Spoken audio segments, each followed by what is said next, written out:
Greetings, viewers and listeners. Welcome to Heroes of Thylea, an actual play, show, and podcast produced by Lionhead Gaming. This production is the Lionhead Gaming version of Odyssey of the Dragon Lords, an epic 1 to 20 adventure book for D&D 5th edition created by Arcanum Worlds. A blend of classic high fantasy with Greek mythology to create an epic saga of an adventure, combined with my own changes to create something unique and wonderful that I hope both you and my excellent cast of close friends enjoy. And so with that, I want to let the cast reintroduce themselves and their characters. Hello, this is John, he, him, and I play Mercury, the Siren Demigod Sorcerer. Well, I'll tell you what, there ain't no finer god on this entire realm than Kira. She gonna make the sun shine, and she gonna make that music just flow. Hello, I'm Brendan, he, him, and I play Sophia, the Stygian philosophy wizard. We are all just pawns in a game of which we do not understand the rules. Hey, I'm Kishi. I play Bartholomeos, the Minotaur Herculean Barbarian. May the Ancient Ones watch over you. I'm Nick, he, him, and I play Theamos, the human Dragon Lord Paladin. Okay, Sophia. What's irritating doesn't go away and makes you miserable? A lich. Get it? Because it's a play on It's Your No Fun. Mercury would have laughed at that joke. Hi, I'm Nikki, they, them, and I play Imperia, the nymph Amazonian ranger. Dragons. There's just such awe-inspiring creatures. I'm Mel, she, her, and I play Nyx, the nymph prophecy cleric. I've spent centuries asking questions, and the only ones who have ever answered me are the stars. Hey, how's it going? I'm Peter, my pronouns are he, him, and I play Trace, the human hoplite fighter. Remember what has been lost. Fight for what hasn't been. Excellent. And with that, it is time for us now to begin episode 32 of Heroes of Thylea. Starting out with a recap from the one and only Brendan. Howdy ho, everybody. So yeah, last time we left our chosen ones here, Heroes of Thylea. We just got done saving the city of Mitros from a terrible storm that seemed to have been created by the fulmination of sorts of several different elementals coming into these lands who caused some troubles, maybe on the behest of some titanic forces. But we found ourselves successful, and of course, afterwards, well, the celebrations and cooling down needed to happen. We exited the fight pretty messed up, a lot of us. Scorched and cut and beaten by winds and strange elemental properties of lightning. Just the storm itself crashing down on us. We, looking for rest, didn't quite get it, though, as it seemed like the goddess Valis needed words with us before we could be set upon our way. We were called into great temple, into a hall, observed by others, and it seemed like Valis took on a strange, almost ceremonial tone, calling us ahead and sort of announcing what we had done and announcing our rewards one by one. Some of us obtaining a bit of magical infusion into items that we had used on our journey so far to improve their abilities. And it seemed like she even used a certain spark that was devoted to her a little while ago. The magic of it spent and sent back out into the world to do whatever sparks do out on their lonesome. We, after gaining our gifts, spoke a little bit to Valis, but the conversation was mostly about our next endeavor, the next challenge that awaited us atop Mount Tillamook. We had to visit the necropolis, a place that was mentioned in several of our foretellings of our futures, I suppose, of where answers may lie. the crypt, the last resting place of the Dragon Lords from long ago. We asked the pretty obvious questions of what's there that would kill us, and how the hell do we get there? The usual things, as she broke down what she knew. The interior was still a mystery to her, as it was known as Xander's Challenge, something put up for those to challenge, those that would seek to try to find the right to be Dragon Lords themselves, or maybe just prove themselves to the Dragon Lords, although the Goddess of Wisdom did not venture inside herself, and it's been, as she put it, over 100 years since someone really was fool enough to challenge it themselves. There was some other difficulties, though. Mount Talamok itself is believed to be the tallest peak in the world, although Mercury may know better. Climbing such a place would be a task itself. Nature would try to batter us, and atop its peak outside of the necropolis, it seemed like the city that was placed there long ago, since fallen to ruin, had been completely taken over by necrotic magic, and Valis warned that the undead roamed those lands. We had some general other questions about the rules involved. What exactly was this challenge? The most important thing that we learned, though, is that the place had a guardian, one of the old Dragon Lords. If I can find his name, starts with a D. Damon, known to have given off his mortal coil to reside here in the form of a lich, someone who has vowed neutrality in the world, but nonetheless still watches over the tomb of the fallen Dragon Lords, and said to require payment to gain entry, the Dragon Lord's coin. After that, we, getting a bit fatigued, wanted to rest, but Valis had 2 more conversations to have, calling Nyx and Sophia apart from the group to share some information. She shared her empathy, I suppose, with Sophia's plight, the fall of her family, and wanted to help her in one way or another. Although Sophia reiterated that her family was in her past. She was not doing what she was doing for her family. It was something she was born for, and she was no longer the heir of her family. She could not make their decisions for them. Meaning that even if she wanted to do something for Sophia, it was not Sophia's place to accept or decline it. The other was for Nyx, speaking of the strange connection between her and Lutheria, about how the future might be tumultuous at times. But after all that, we went into the night. I don't actually think we rested. I think we immediately went to partying. Just seeping blood, most of us on death's door, just on the verge of death. We decided drinking and partying was the number one thing that we really needed to do. If you recall, So that's what we Valis healed you guys after the conflict on the... It's fine. The mental trauma still gouged deeply into our minds. We ventured out into the night. But splitting up our time between some festivities, as basically everyone in the city was wanting to spend a bit of time with the new heroes of Might. Some of us being gifted different names of sorts. Let's see if I can find them. No, I have them here somewhere. Oh no. Where did I put Oh no. Oh no. I have them somewhere. Whatever. We were given heroic names by the people of Mitros. I'll try to keep skimming them as I talk. As we sort of split up our time from here and there.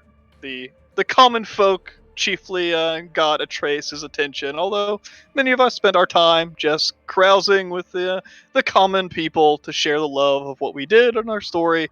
Some of us focused more on the nobility of our actions and trying to smooth, trying to gain a little bit more of an upper hand, more of a position in the world of Mitros, and see if we can get something out of our fame, even leading to a bit of a second act of an auction that we held a while ago, raising quite a bit of funds, especially selling off the strange bow that we found within the mossy temple, that which had the odd charming magic to it.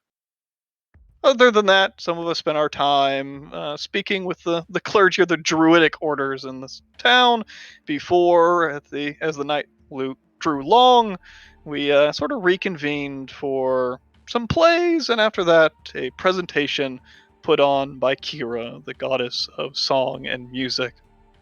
She spoke of our heroics a bit, but mostly among it a final hurrah for the night, I suppose, was set off.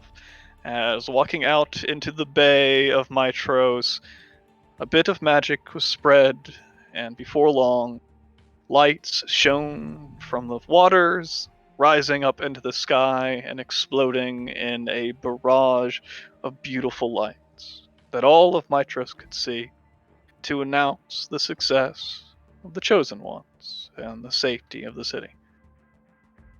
Although, staring up at the lights, Mercury, with Kira by his side, asked the goddess a question of how these lights reminded him of his home, for they would have such celebrations, and he wanted to know if she remembered as well. And she did not. Still, the memory of his home was gone, and the one he cherished most. And that was enough. After searching through the city to find records of his hometown and finding them, and yet no one would believe his words that they actually said what they said, he couldn't take it any longer. And in the way of his people, when the trauma built, his wings fell feather by feather to the ground, and he was possibly, forever change, no longer being able to take to the skies. And that is where we left off. Still have some tasks to take care of before we set off to the next dangers for the Chosen Ones, but we'll see where our heroics take us. Very, very well said. You ever find those kick-ass cool names? Let's see. I should have just searched, but the Azure-Winged Apostle, sadly enough, giving to Mercury right before losing the Azure Wings. Just the Apostle now, I suppose. Or the artist formerly known as the Azure Winged Apostle. I think Hey, that's what there you go. Yeah, the artist formerly known as. We had the Whistling Willow, the Bronze Wall of Mitros, the Blessed Blade or Heir of War, the Immovable, and the Grey Ghost. I think I wrote those all down right, hopefully. Yeah. The Immovable, the Unstoppable. Some people also trying to make Ashen Witch catch on for you. Good stuff. As you me take inspiration, resets, and sets to 1. Very nicely done. And go ahead and get yourself a spicy laurel as well, Sophia. There you go. Just get snap. Tracker. Oh yeah, the bones in his wings clattered against the deck. Just a pile of bones fell out of him. Ripped from his flesh. Oh my god. Yeah, this is nitty-gritty Greek mythos. The wings didn't sparkle away. They fell. They sloughed off in pain and agony. Exactly. Love it. Good stuff. As we come back now to the city of Mitros, a wonderful, now much happier place, thanks to your efforts. One where nature seems to be back in balance, though storms and clouds seem to be pretty far away from the city. This period of sunny days seeming to hang on for a bit of time, thanks to the influence of gods. God, I'm concentrating so hard right now. Yeah, you are. How many concentrations do you have? Oh, Jesus. Well, I get rid of these things. All of them. If you hit the little status thing, I updated that, so you can just hit clear all and it'll get rid of them. It should. That's not what my token looks like. Oh yeah, you're right. Drag out your new token. Can't. As a few things happen over the coming days. There we go. Yeah, wingless Mercury, excellent. What are you doing? Are you just playing with things? I don't know where the status clear It's all the button is. dude with the explosion around him. And there should be like a little clear all at the top of that box. Gotham. The menu's gigantic. Why is it so big? Well, let me zoom So out. inappropriate. There we go. I found. As in the coming days, a number of things happen. You will attend the memorial service to the Trojan warriors who fell at the miracle site. Also, sort of giving your own condolences to the gathered families and paying your respects in your own culturally significant ways. Inferior planting an aspen tree, rather. A tree known as the Tree of Heroes, commemorating their valiant sacrifice. Nyx and Atreus working together to deploy out beautiful lanterns, carrying messages from loved ones out over into the sea and beyond the Vale to Elysium, a land of calm after a tumultuous life. And the Queen herself, leaving the city with some inspiring and somewhat somber words, looking forward towards the future.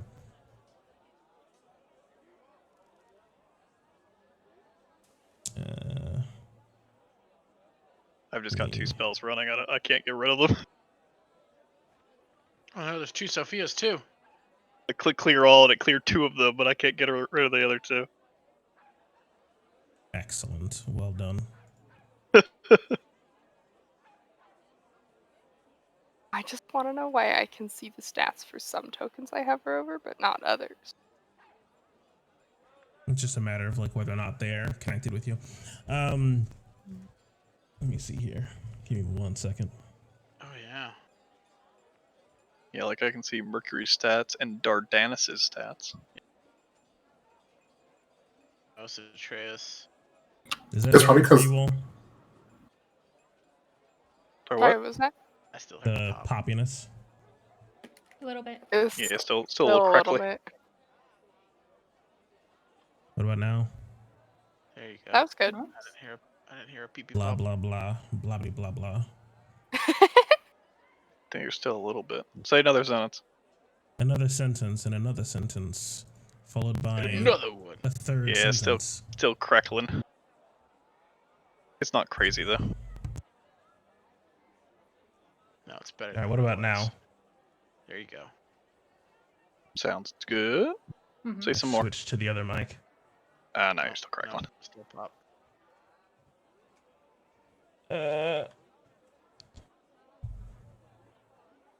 Bear with me. Technical difficulties. Oh no. What? It's just like spamming error messages at me. Okay, it's done. Yeah, it did that for me too.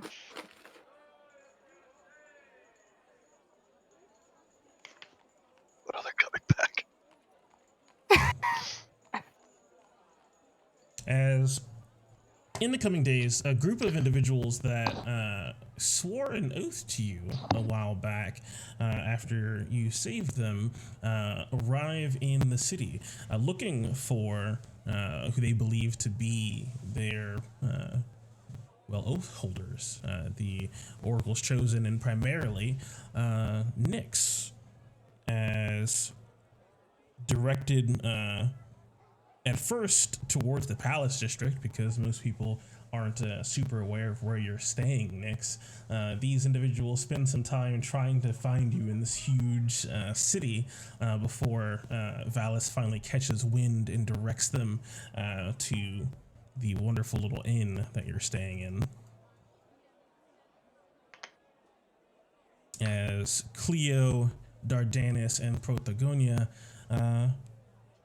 come to you in the mid-afternoon of the fourth day, so just the day after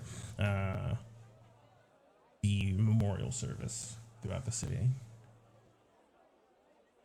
And you see Cleo come up to you with this sort of confident and at the head of this trio, so to speak, this well-kept brown, sort of tawny hair, and a smile that garners attention from onlookers as she comes up to you. That is that beautiful white hair I remember. Do you remember us? Yes, from the path that we were taking away from Astoria. Indeed. We had finished our business in Astoria and wanted to check in to see if there was anything you required of us. Well, we are not at the moment. We are going to be staying at Mitros for about another week at least before we depart on our next venture. Maybe by then I will have something for you. We should just stay in the city then. Absolutely. Stay in the city, stay close. If you run into any of the others oracles chosen, save for Sophia, see if it is that they require your help as well. Sounds good to me. You hear the sort of light-haired and kind of pale in comparison other woman from the back of the group sort of chime in, a large quiver stocked full of arrows on her back. You got any place you recommend? Do you like this place? The Siren's Roost? Take you much It's for... comfortable. Is it? Yes, but if the services offered by this place is not quite your taste, there are other taverns around Mitros I could recommend. Oh, really? What would you recommend? Name's Tavern. Yeah, Mel. Yeah, Mel. You did go with the stinking skeever or the This is when you come up with something just fucking awful and the DM just have to accept it. in big old titties. Yep. I think this place will probably be fun. You can see the Boy, you guys don't want to let rest of the big old titties? as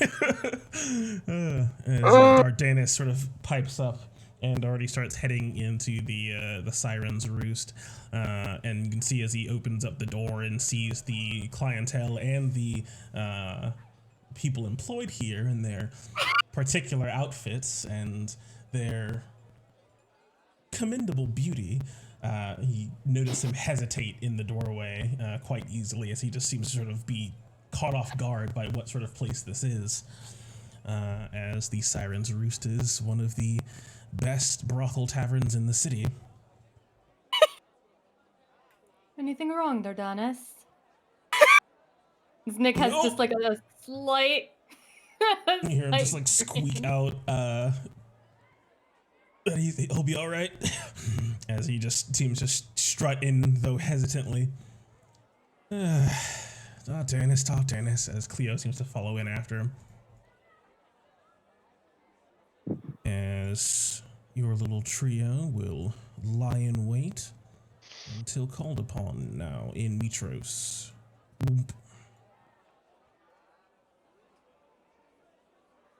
There we go. Yeah, throw him in the brothel. Ambrosia quite thankful to have even more people who want to partake in part with their drachmi in her wonderful establishment. Of course, Ambrosia. Anything to help a friend. Or traumatize one. I'm sure it'll be quite entertaining for me for them to stay here as well. As there's some other things that also take place over the coming days, discussed during the night of the celebration and during the debrief. A few people wanted to have meetings or get-togethers with a few of their gods, as Nyx and Valis wanted to talk, along with Theamos and Pythor. Pythor specifically wanting to talk to his son properly. As which one of you want to go first? Let's roll a d20. Let's see who goes first. Higher or Okay. low roll? I'm down. Now, whoever gets higher. All right, higher goes first. Ooh, Nyx with the nat 20. Theamos with the 9. All right. Oh, man. As beautiful way of deciding that. Nice job. Thank you, Nick. Let's see. As it was the 11th of Pythion for the funeral service, so then the next day,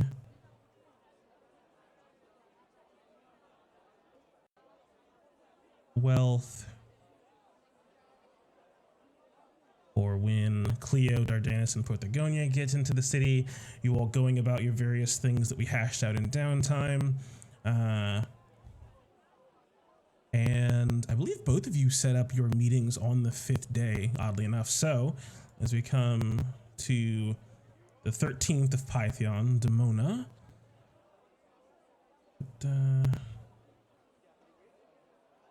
Getting together at around noon, Nyx, you find Valis already in waiting at the Temple of the Five. A simple but still as ever elegant and beautiful sort of not sheer but a stark white with a gold trim robe and dress that she seems to be wearing, and a simple golden crown, as she just seems to be sort of looking out at the temple itself, looking at the various statues that have been carved to all of them, to Pythor and to Kira, to her mother, to herself.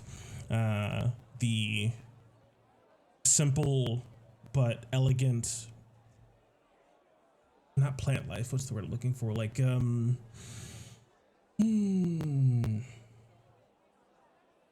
you purposely plant trees in an artistically pleasing fashion, the nature of this place, the landscaping, thank you, just seeming to sort of take a few moments to herself, no one really around her, as she notices and gives you a small wave as you arrive at the Temple of the Five.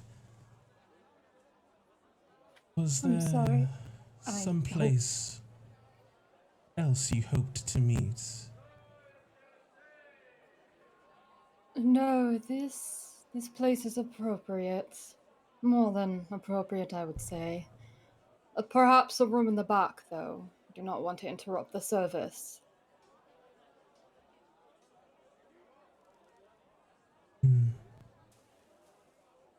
And if what you've told me is true, I have no reason to doubt it. I do not want my presence to disturb anybody coming here to find peace. That is understandable. Though unfortunate.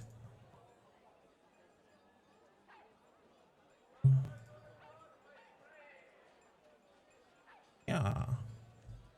Hey. Look at that.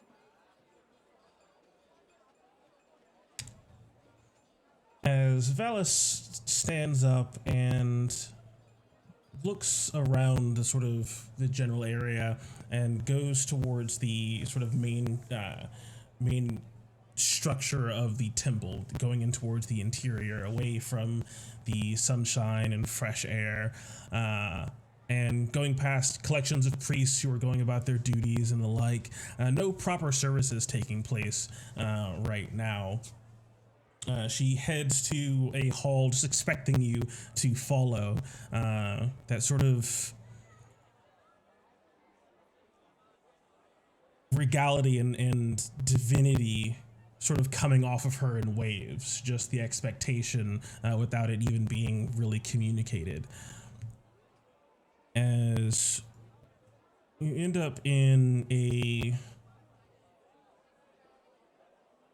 an upstairs area towards the back of the temple, one that actually opens up out towards the east here. You can see a large window that seems to overlook this passing small sort of river that cuts through the city. You can see people walking across the bridge to get in and out towards the east gate, people bringing in what you can only presume to be barrels of freshly fermented wine and the like in from the Mutrosian vineyards that produce such excellent delicacies. As she just seems to sort of take a seat by the window, again trying to keep herself close to light and sunshine, it seems.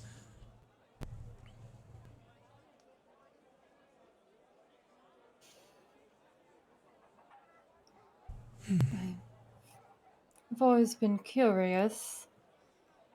For the gods, you are aware of your followers. Are you aware of all who follow you and when they start?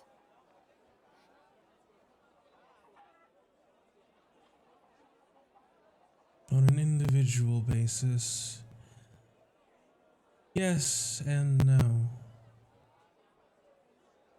It is almost something you can feel all around you, like a very faint breeze, like air. These things leave a greater impression as people most often make sacrifices in your name or attribute great deeds to your honor and your dominion. Things that have been done in the name of Valis carry with them more weight and attention, something that cannot be ignored for some more pressing matter. So then I wonder, as Nyx begins to approach to join Valis in the sunlight, did you know I had called out for your guidance the first time that I did? I had been seeking visions for quite some time, and I remember one night, rather than asking Thylea for such a way through my uncertainty, I called for you, and that was probably the first night I finally had an answer. Were you aware of that at all? Valis looks at you in the eyes. You can see just this very soft shimmer in her sort of almost emerald green irises. They sort of shimmer over with a soft golden light.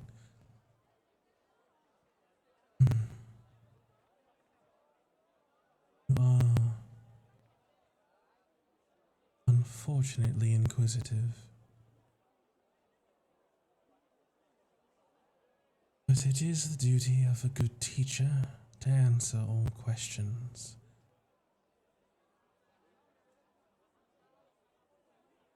I want you to take a deep breath, Nyx. I want you to think of the teachings that you have learned through your life. the connection to your faith, your belief in the five, go through in your mind the same process that you use to call upon our gifts when they are needed most. You feel it. That pull on reality itself, bending because you believe in something. Your magic. Find something. Anything that you can find faith in and bring it forth.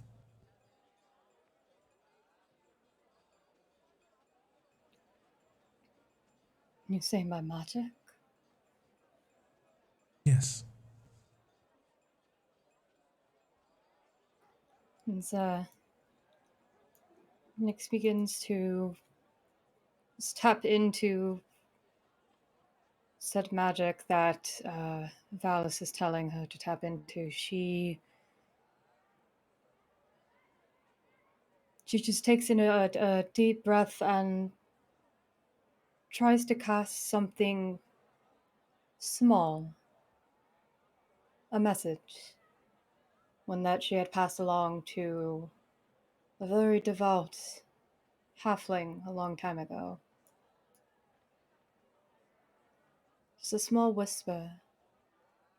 If you ever wish to see me, look to the stars.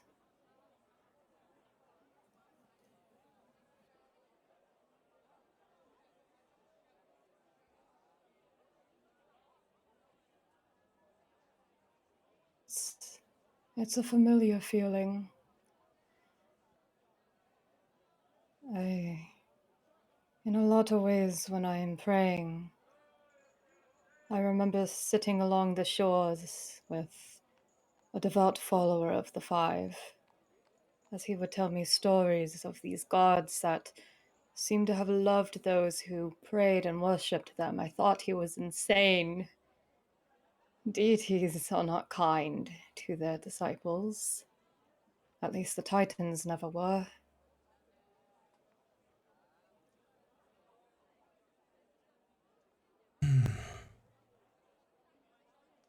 It is an unfortunate thing.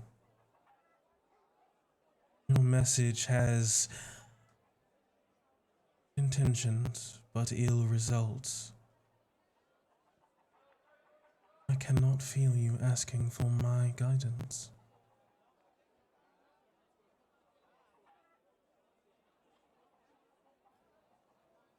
You can't. No. So all this time, those visions I was starting to gather, that they're not you.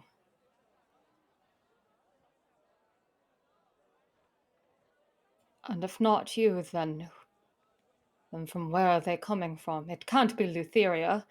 For hundreds of years she's ignored me, and she's ignored my people. So if it is her, why would she begin now?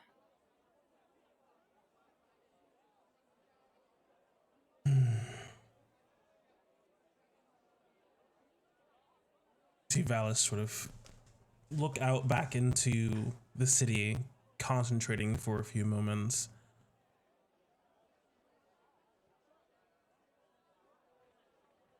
Either something has changed, or something hasn't.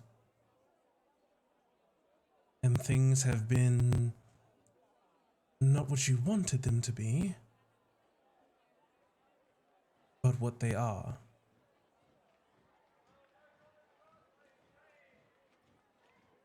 You seek answers and guidance. You find yourself lost, but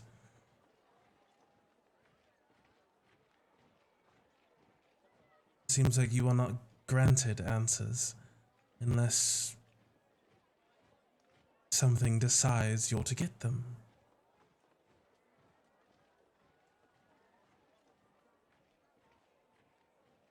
Try to ask me for answers. Pull on that magic as much as you can muster. Nyx closes her eyes and takes another deep breath. She tries to put herself in a meditative state as she has before. And she's going to ask Valis for her guidance. For gods. She's going to ask Valis a simple question, one that she thought had been answered many times before. She wants Valis to show her the path ahead. Where to head to the Acropolis. Show me what is that we are going to face. Even though Valis had already spoken it and told it to them, she just wants Valis to answer.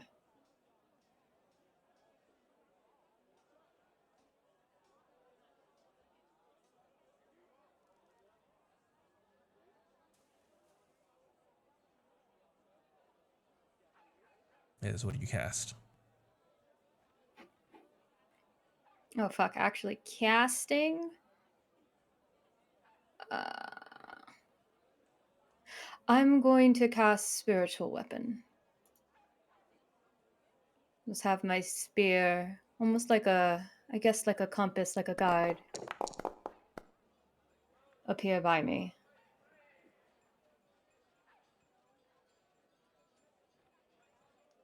It phases into being this strange ethereal shape. You can see it floating softly next to you.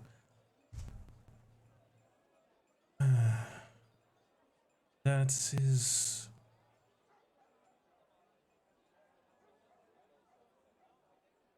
something I can just barely feel. It is like there's so much interference.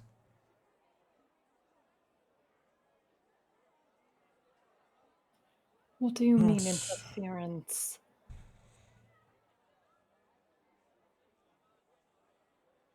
Those granted gifts from their faith in the Five, as they grow, their connection with us grows stronger. The most faithful of the Dragon Lords could call upon our sparks themselves, manifest them into great miniature miracles. Something that has fallen away. The strength of mortals has faded as well. But this is not the same. This is not weak. This is as it should be, but at the same time, it shouldn't.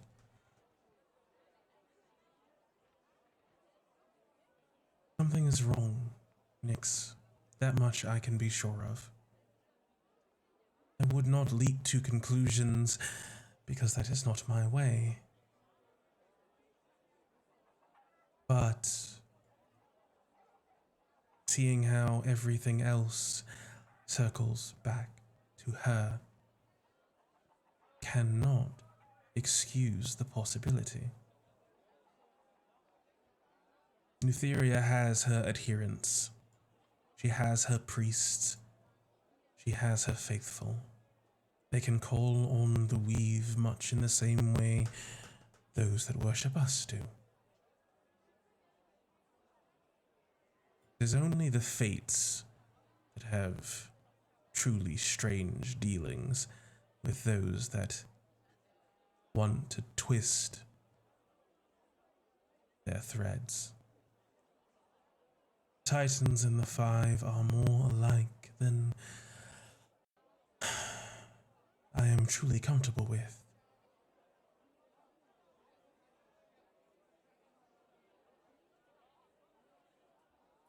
I am not sure your magic comes from me.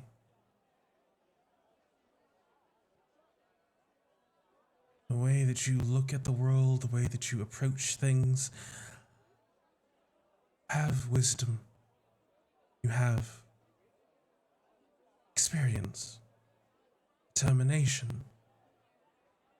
These are traits I have. They are.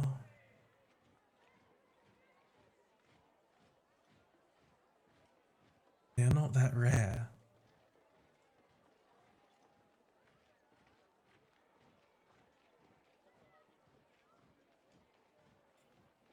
But I'm not a follower, worshipper of Lutheria.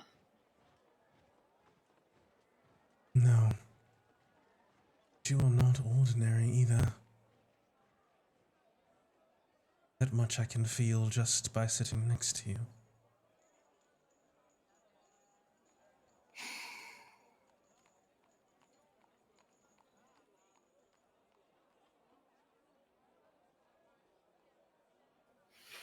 Miss Nix like grows quiet for a moment, just looking out over the city, just ruminating over what we just said. I heard a rumor, I've heard several. Sidon was to make an appearance of some kind for the games. How much weight do those hold, would you say?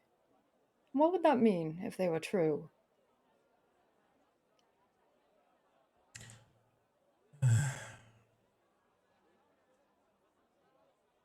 They are true. I have felt the guidance of my mother to stay my hand when it comes to the great games this year.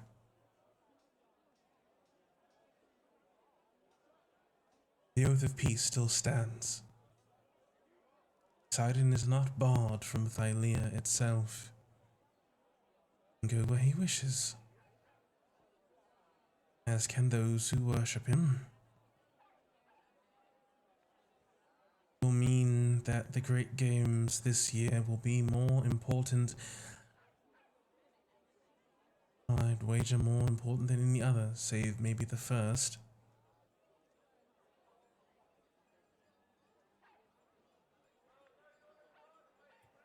Is he just going to be an audience member, or is he also hosting an event? No, he is not hosting an event. It is not his turn. Falls to Kira and Pythol.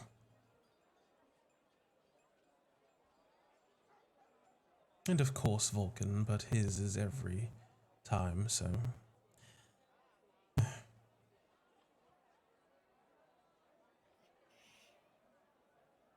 I may have to warn Mercury to be on his best behavior.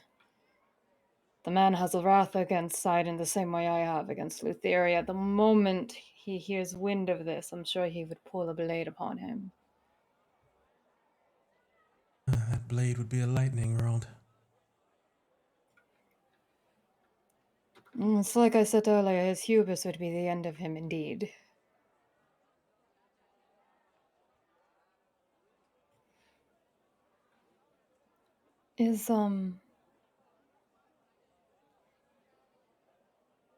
I have one more question, but I'm not sure if you can answer, now knowing what I know. Somebody close to me had passed, I suppose. Well, there are magics where you can speak and reach those who are far, far from you. I guess my last moment of hope, I had thought she'd be able to respond to me. Renee, my caretaker on the mainland. She disappeared from her cabin, and we suspect it might have involved Lutheria somehow. When you cast this magic, if they are truly past, if they are truly gone, it fails, but it didn't. I heard water. Glittering, shimmering water. The elders on my island would say that is how the stars sound once we are back among them. I don't know what that was. If she's truly dead, why didn't my magic fail? If she's alive, Why didn't she respond? And why was that what I heard instead? And what was that?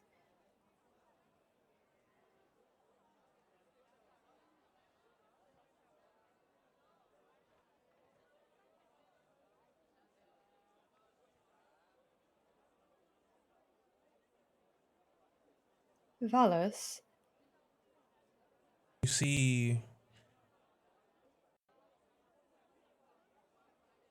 recognition on her face. A mixture of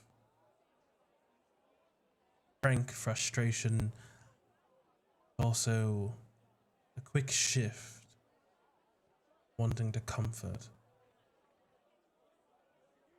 She holds out her hands and tries to take a hold of yours, cupping them in hers. Soft warmth emanating from them. I say this. I say this hoping to give you hope. What you say is true and not a dream or a vision. Magic reached across the realm. And that is what you heard.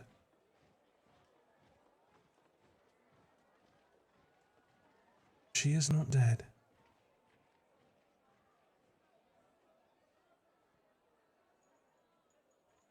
But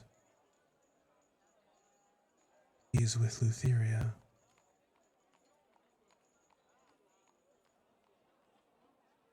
What do you mean with Lutheria?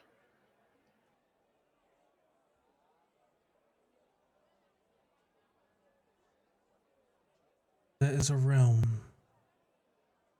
beneath this one. A place that is full of monsters and torment and beauty and terror. A place where the night sky is all you can see.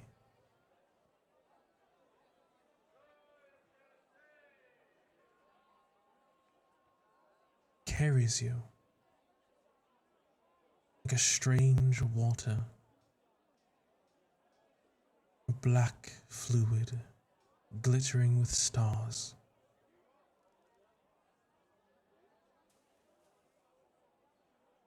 It is the waters of the Nether Sea,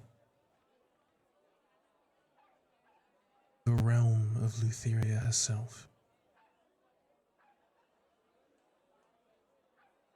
Do not know how your caretaker has ended up in such a horrible place.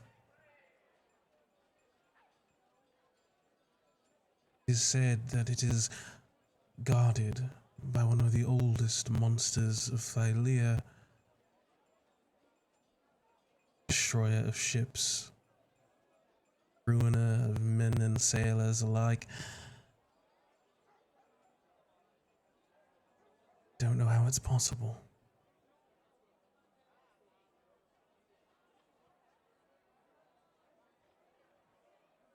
The worst case, and I say this to temper your expectations, is that it's bait.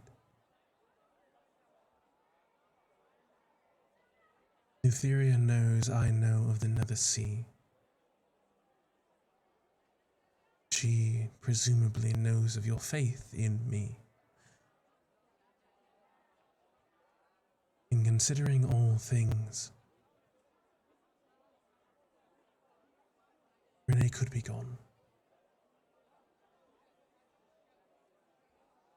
She could be twisting your magic through whatever strange connection you have with her to lure you out, away from the land, and out into that starry domain.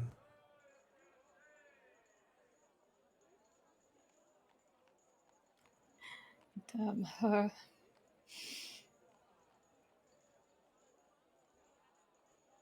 Even those taken from me cannot find peace in their death. What a mockery she makes of it.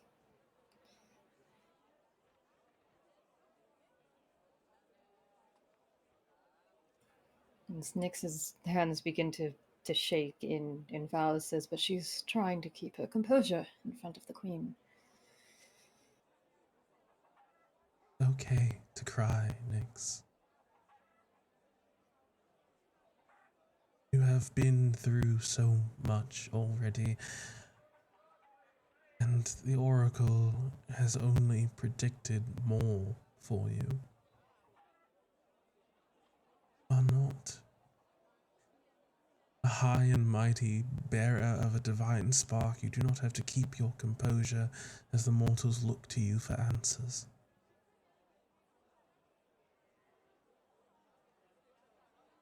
You just have to be able to stand back up.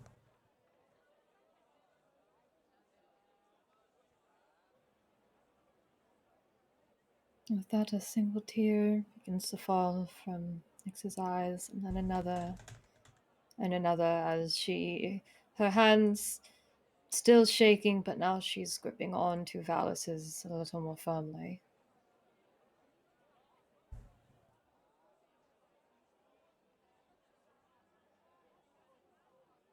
Even if your magic is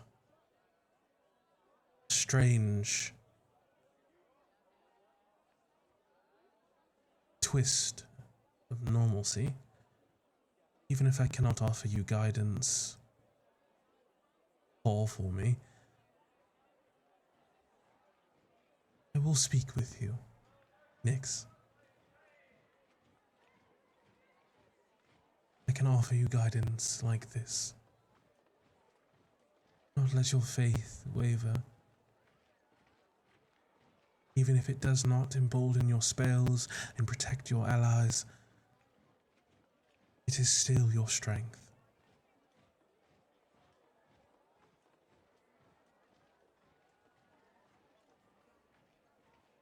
And she can't take that away from me. I will not let her.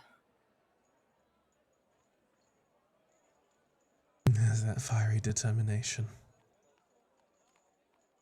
She moves a hand from holding yours to moving some of your white hair out of your face, brushing away your tear.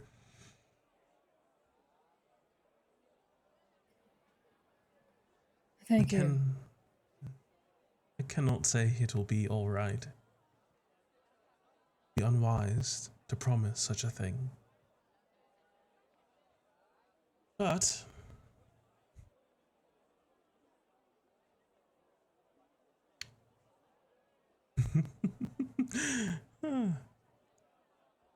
it almost feels silly to quote him in this context.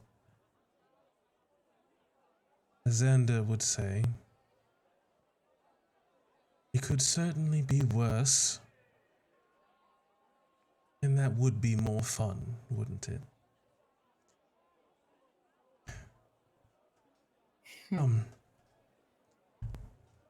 I was hoping to take a stroll through the temple. And do not worry for how your connection may affect others. I will eclipse it.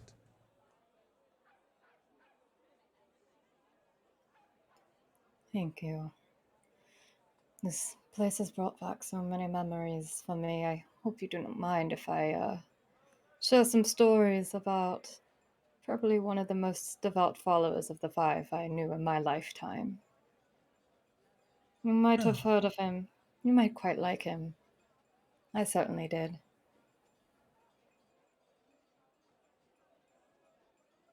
Tell me.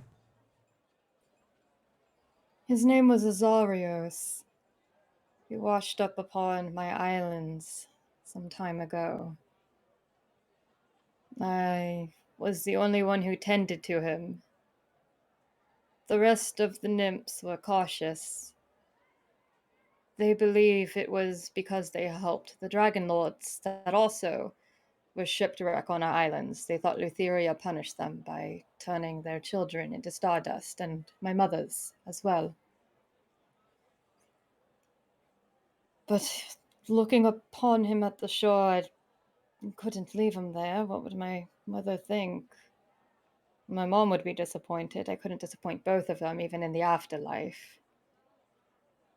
I tended his wounds and nursed him back to health, and when he was able to walk again, we strolled around the island. He would tell me the wonderful stories of the five. He would tell me how Kira would spread joy with her music, how Valis was wise and the one to seek knowledge.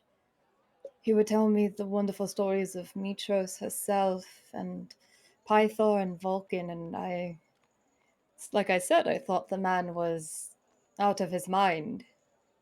Gods who cared, who were kind.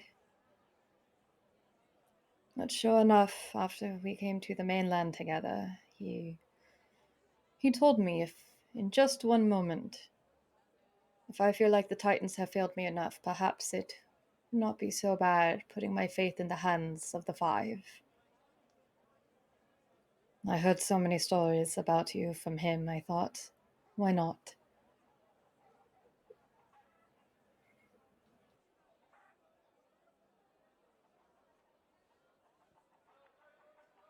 It does sound wonderful. It's strange how life has a way of sending those we need the most, right when we most need them.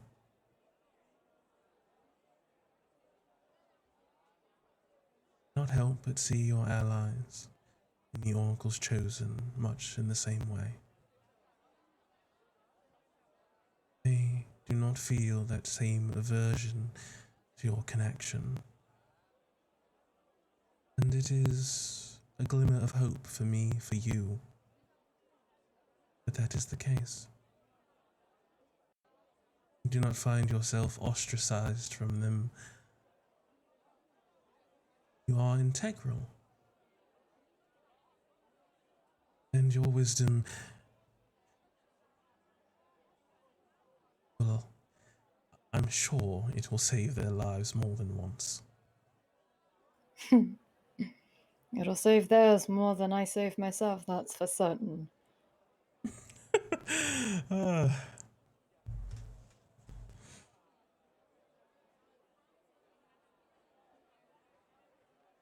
Valis would, with a comforting demeanor, want to just sort of spend time going through the temple, through its exterior as well, and just sort of taking in the city, sharing small stories here and there of heroics and of moments of faith and crises that she has seen. It is pleasant, but you're never truly allowed to enjoy anything, it seems. Your happiness has a maximum, a handicap, if you will, something that is always undercut. Every night, night after night, same thing. Find yourself paralyzed, floating along, lights glittering by your face.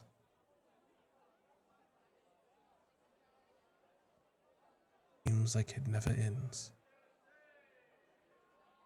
Sea of stars.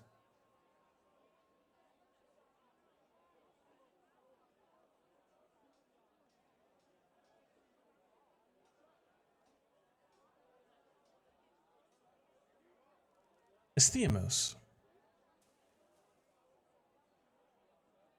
you have agreed to meet up with your looks at smudge on hand deadbeat dad, it seems. True. These are facts, Oof. undoubtedly. Find yourself also on the 5th day, though a little bit later in the evening, around 2 p.m. or so.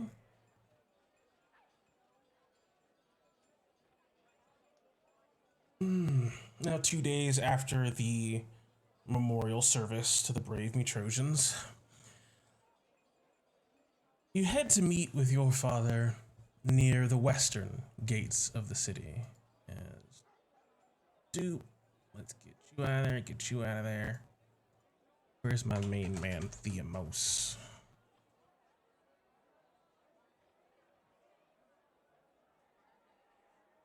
Hey, Thor. Swiggity swooty.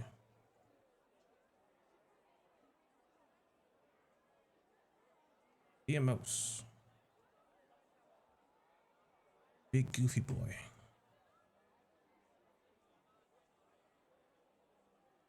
Near the western gates, over by like point 25 or so. Head over. Oh, you're actually already over there. Look at that. Why are you in the river? What are you doing? Stop it. He's going swimming. He realized he had to spend time with his dad, so he just jumped. Understandable. Understandable. You know what? I've got a better idea. Gonna check out early. Yeah, heading over to the western gate. You definitely garner some attention heading across the city from where you're staying. People recognizing your pretty stand-outish, both like size and build. You're a well-built man, and your signature, quite rare white hair gleaming in the sunlight of the early afternoon. But you find an interesting sort of sight as you cross throughout the city, getting over to this western side. You see your dad resting up against one of these, resting up against the gatehouse itself, looking down south, out towards the city, a strange sort of slope that you're coming down to the end of. You see him trying to be, for lack of a better word, nonchalant. He almost seems aloof at the various Mutrosians sort of not directly gathered around, but noticeably sort of giving him this bubble of space. Social distancing, if you will, from him, but also at the same time just gawking at him. You see him in clean, stark white robes with a light blue metallic trim and pinned shut with a silver emblem of his own divinity, a warhammer with 5 stars along its length.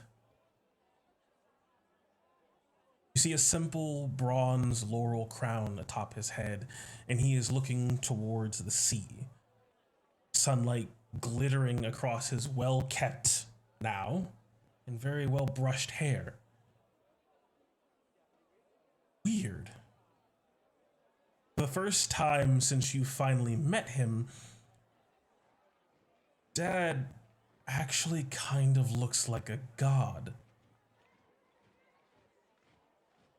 Of course, as the people's murmurs about your presence now reach him, skittering across from people conversating about it, you can see his head turn towards you, and that momentary awe fades as a signature goofy and warm smile beams across the street to you, followed by an enthusiastic, strong-armed wave.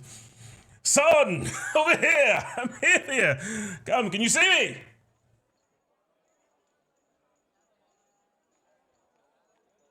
I'll just kind of shake off that feeling and just walk over to him. Can you be more loud? Well, yes. I can.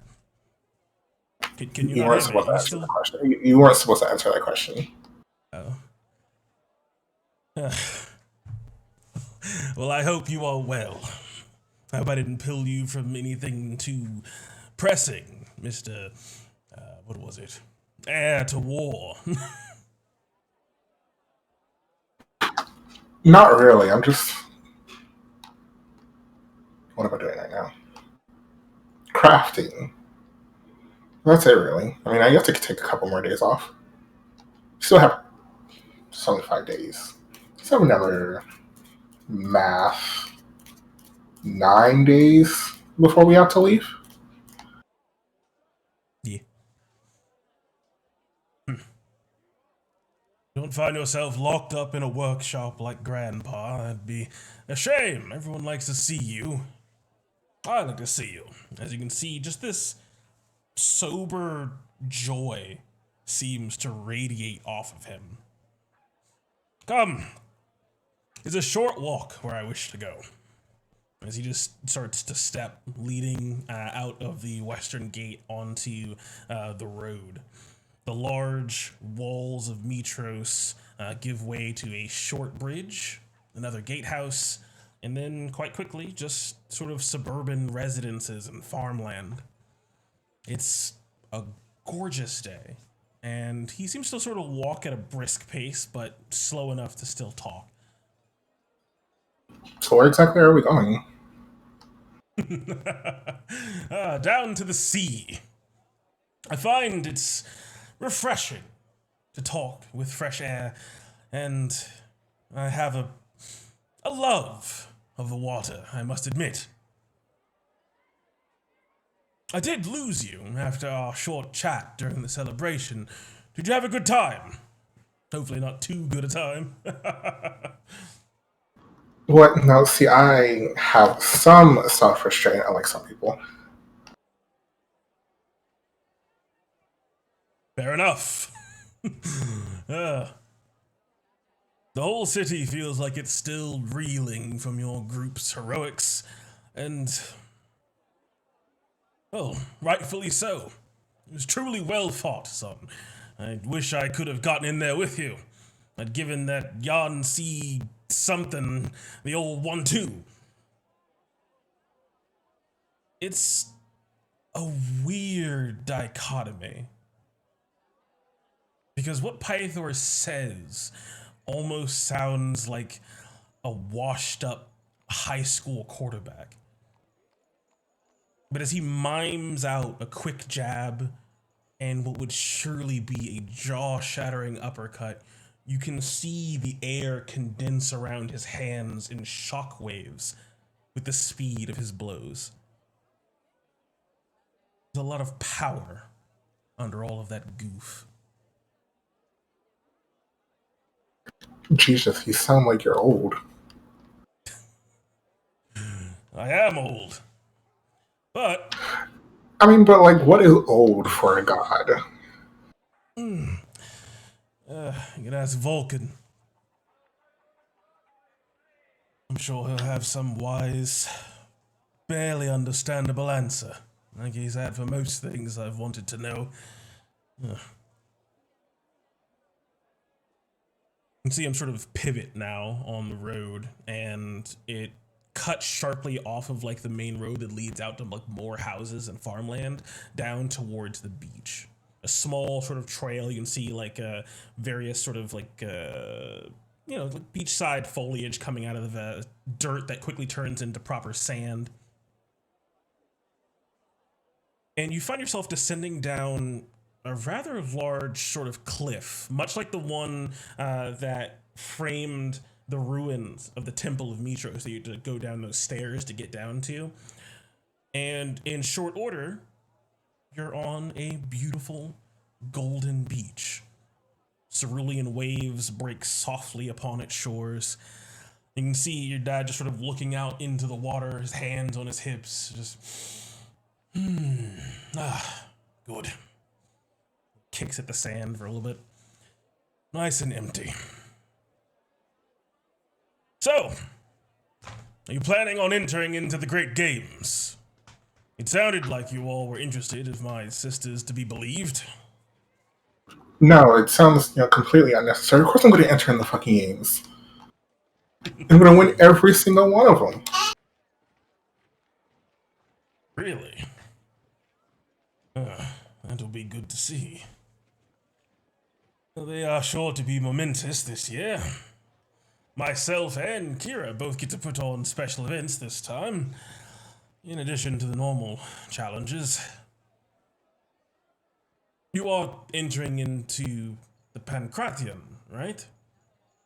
Which you would know immediately. A sport that is a mixture of wrestling and boxing. Basically UFC, but ancient Greek.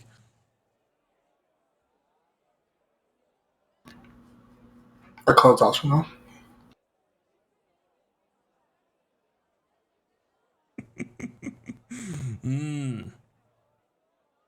Well, let me see your stance then. Dad, no. I would assume that I don't have any formal training in that, so I attempt a stance.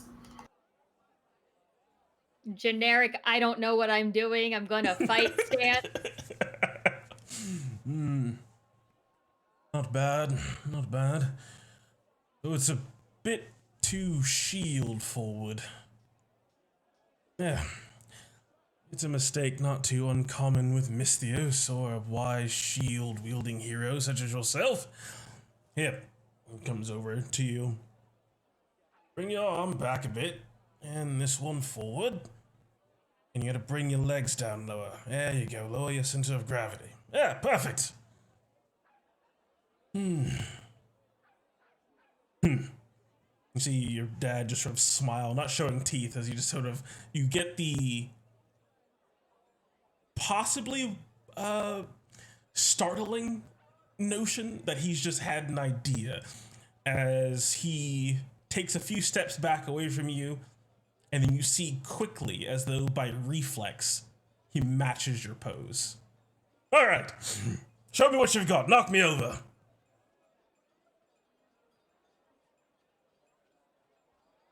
The fuck?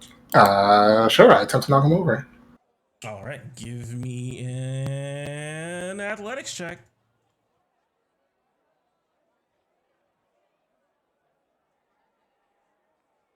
What do you got? A 16, not bad.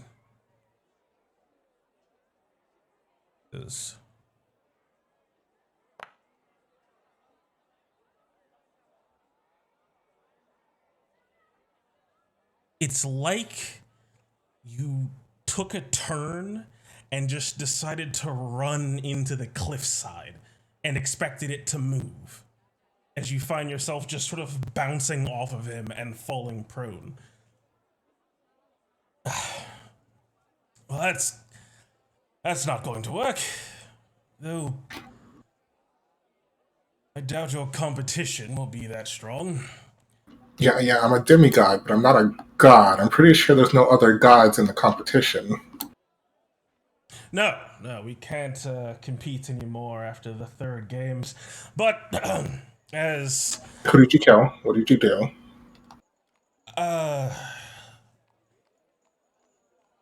It's not so much who died, it's what happened to the arena. As he reaches down to pull you up out of the sand. You're right, though. You are my son. It should be fine. As you see another smile, another idea pop into his head as his hair, this glorious mane around his goofy face, seems to sort of shimmer for a moment. His eyes glint.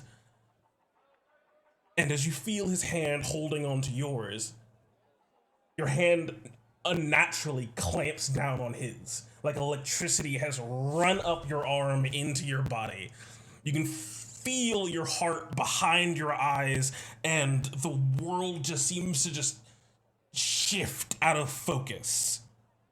Everything is going black. You feel yourself slipping in the sand, and then you feel Pythor's other hand come around and catch you at the top of your back. Your ears are ringing, and you swear you heard like a bellowing horn or something. You're not sure. Whoa there. Come on. Come on. Stand up. What did you do? You sort of find your feet in the sand, and you feel your strength, Theamos, son of Pythor. Feel power just as you clench your fist. As your strength has been increased dramatically. 26. Whoa. The world seems almost slow. You see a seagull up above you, and you watch it fly through the air, and its movements seem slower now. This magic you felt before, similar to the incantation known as haste, you can feel dense, divinity-infused muscle. All right. Come on. Give me everything you've got, Theamos. As you can see, Pythor shift his stance again, now in full defense. How do you, with your demi-godhood temporarily unlocked, try to knock him down and pin him?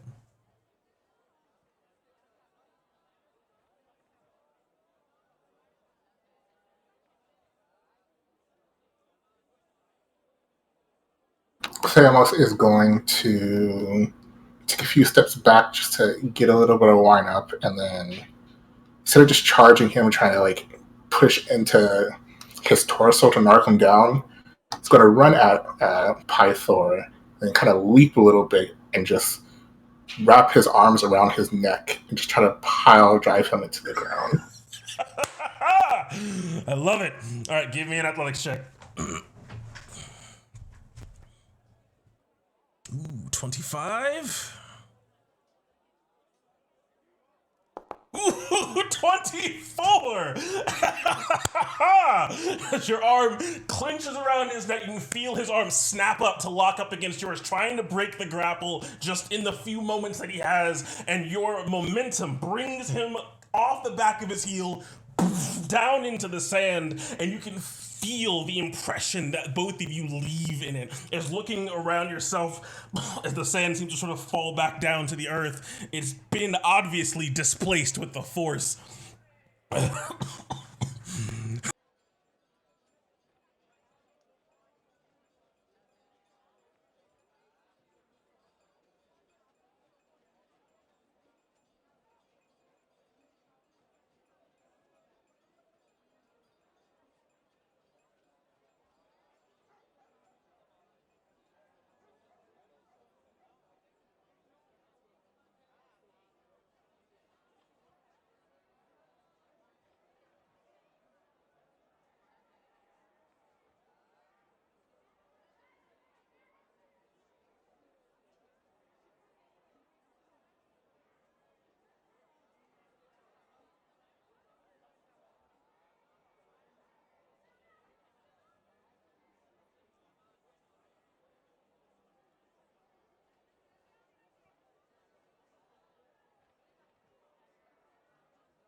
I'll follow after him.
Should I track them separately or just add them all together?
So I'll take the hand. Still kind of panting from all the swimming.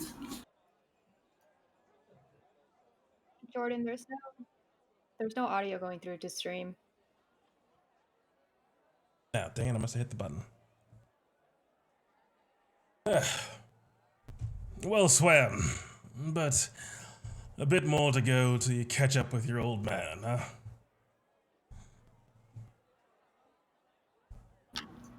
I mean, I don't foresee becoming a god anytime soon, but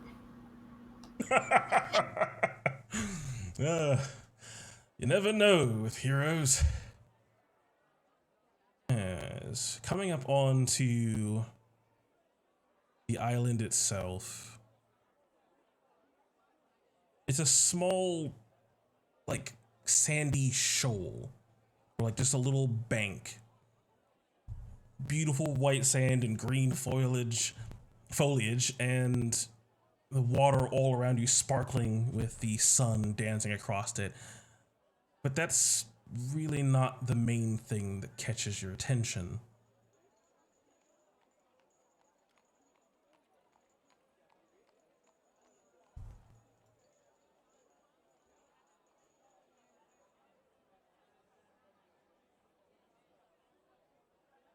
It's the massive bronze visage of your younger looking father, steadfast sentinel over the city. Pythor walks up this sort of grassy knoll on this sandy beach and takes a seat, which comes to you in these moments as a relief. As that divine supercharge seems to be wearing off in waves. Much in the same way that sort of lethargy for haste magic.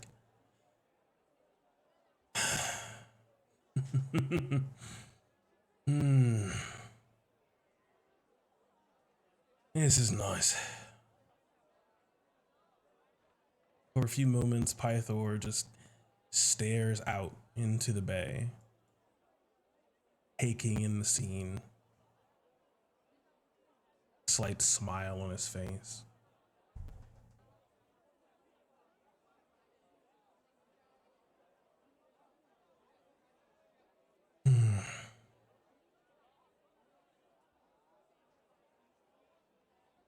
I never really got to see you, son.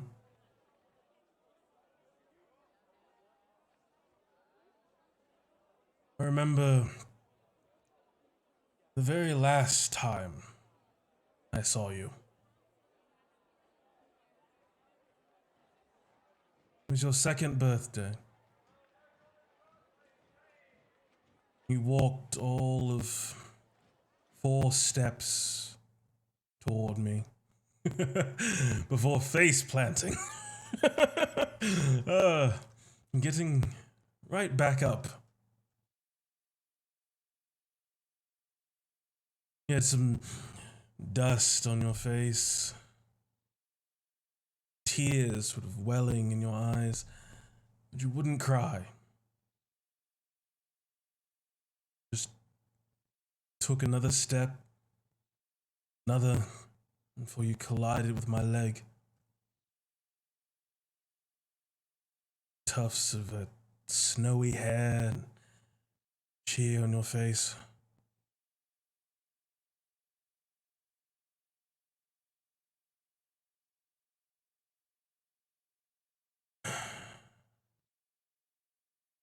I'm sorry I wasn't there for the next birthday.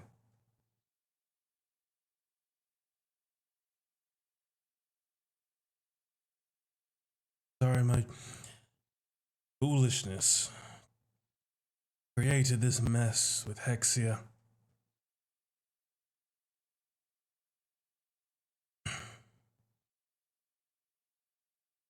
We hid you and your sister away, thinking we were doing the best thing for you both.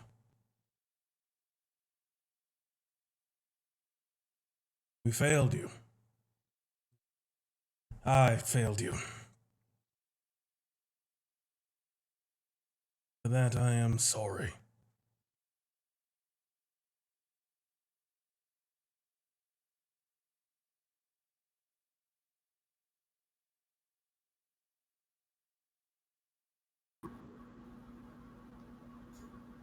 I wasted so much time being angry about that, and I probably wouldn't be here right now if all that didn't happen. So, I mean, I'm not angry anymore. Don't beat yourself up over it for much longer, at least.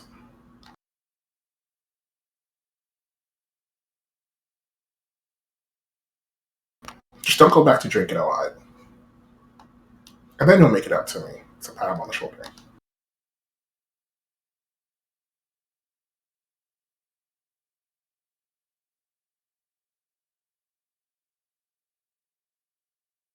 I have heard.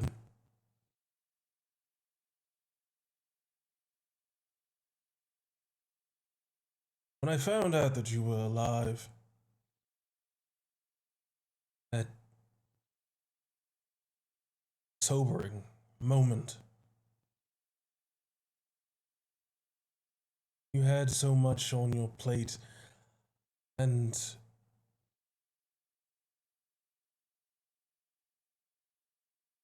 I needed answers. I spoke to Versi.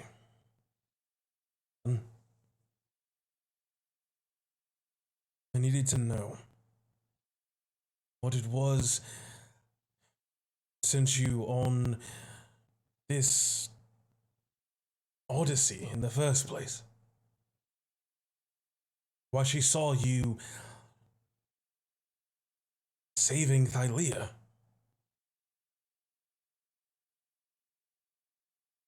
Why you were so determined to see her for answers in the first place.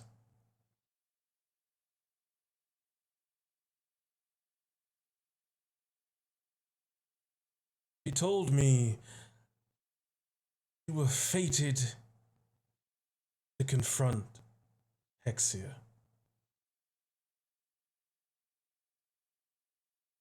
You know this, not? I do.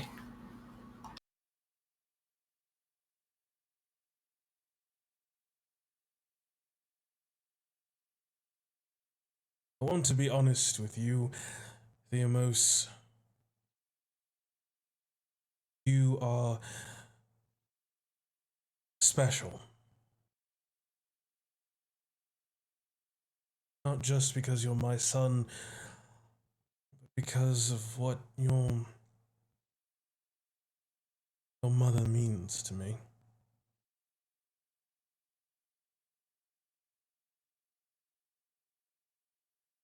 And fortunately for you both, but Hexia meant to me as well. I swear to God, if you tell me this dragon stole my mother because of a scorned ex-girlfriend situation, I'm going to push you off this cliff.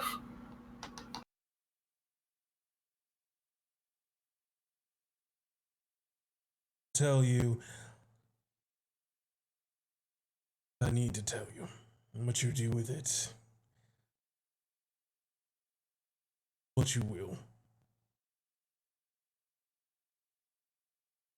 I have known many other loves in my long years. Hexia was something else entirely.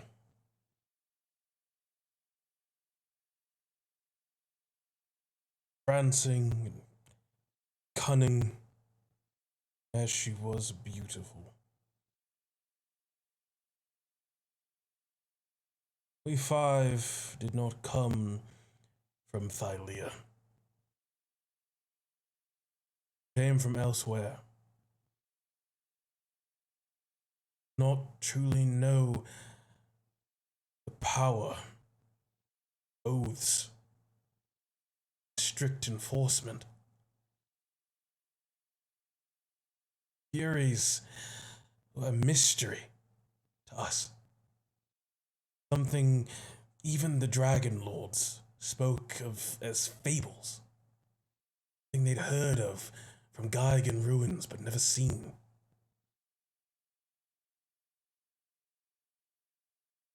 I entered into a marriage oath with Hexia. Did not know how powerful and binding it would be. Even beyond divinity.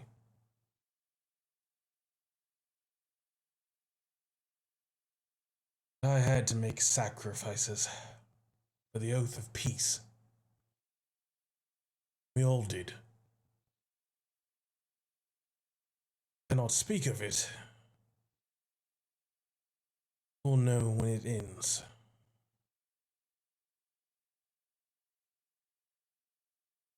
Hexia hated me for it.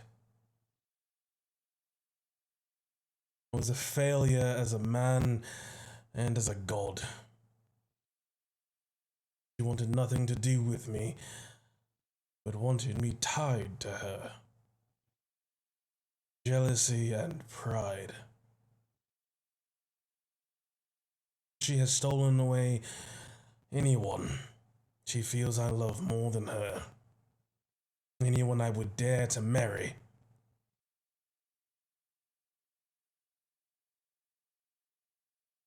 mother. Thylea is an extraordinary woman. Love and warmth, grace, beauty and strength. There's something otherworldly about her. Stark, brilliant white hair, door-driven snow, a smile that could melt a glacier.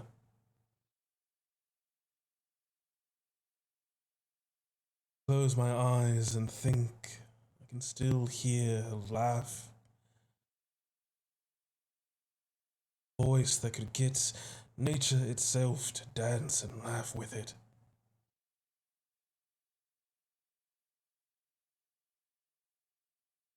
She showed up out of the blue almost 100 years ago.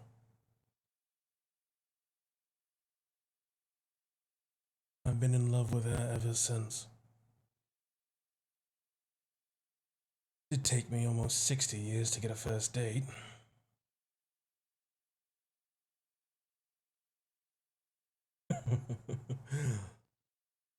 And it's as he's laughing, fond memory. Find yourself, Theamos, perhaps full of questions. Your ears are round. You are no nymph. 100 years?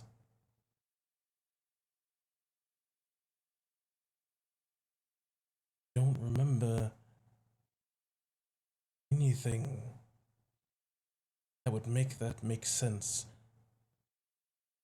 Your mother, either.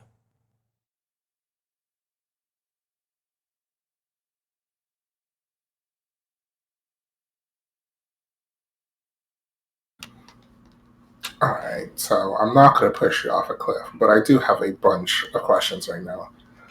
Questions number one, do dragons just have like a human form? Sort of looks up at you, and then you can see just a hint of red coming in around where his hair isn't. So you had sex with the dragon. It is something she could do, but hated. Yes.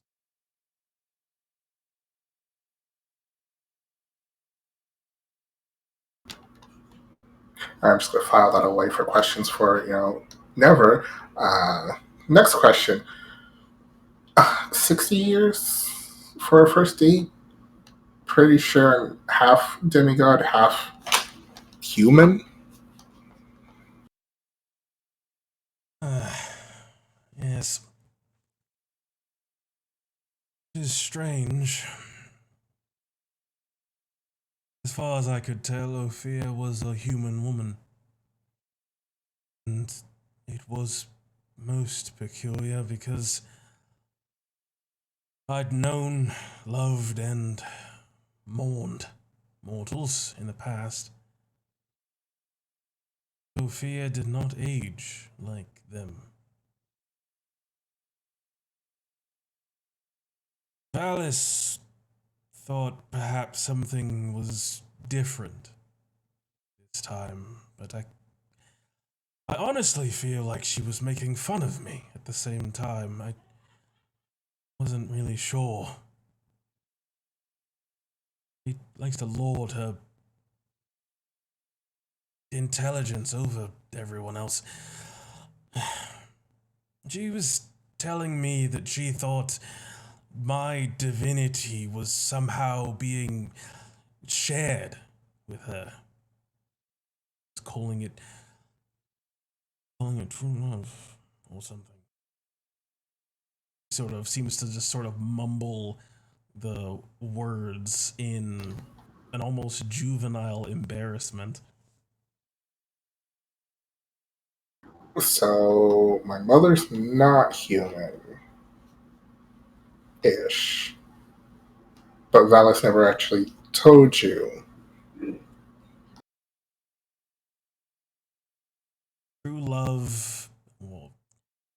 fate, something else I don't understand. As you can see, just this continued sort of embarrassment on his face, just this redness in his cheeks. Look, I know she was special, beyond measure, so I pursued an answer, and that took me to the fates.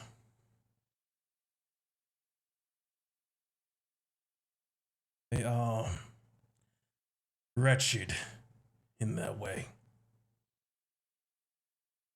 but they hold the loom.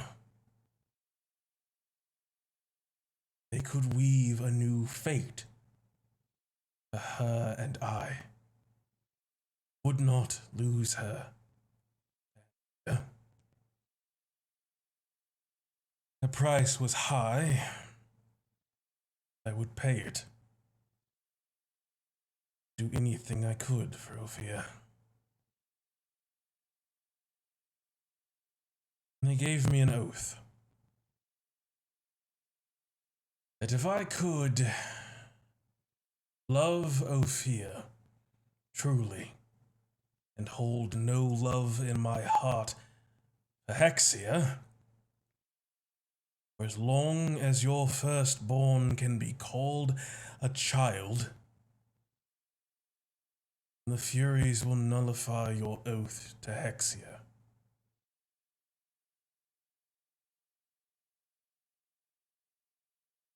I had to hold no love for her for your first 16 years. Brow just sort of furrows and looks down toward the ground. We did it. We held our vows, made our oath in utter secret before the Oracle. We didn't expect twins. We're overjoyed to have you both. A blessing, our only hope of an idea.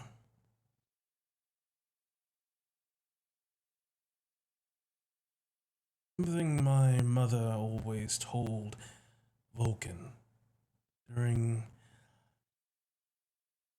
what were some stressful times in our lives. They were apart. That absence makes the heart grow fonder.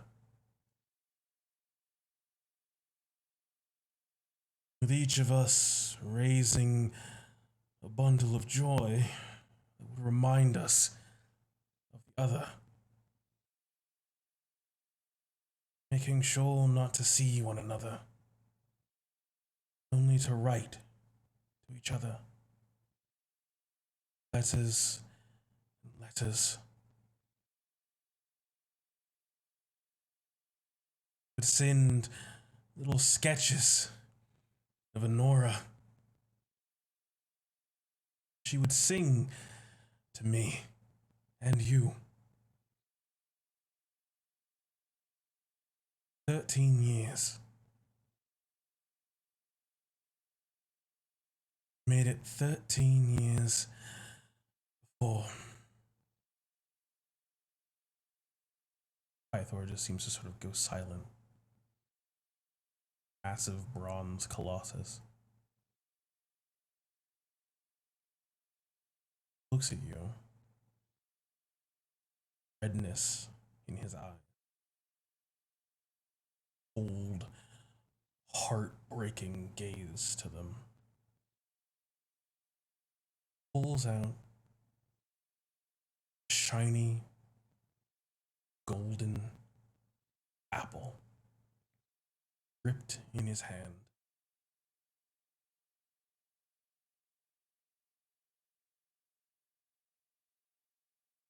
I looked back.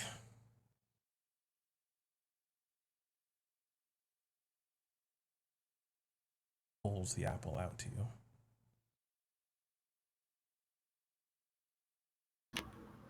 Do I know what the apple does? You don't.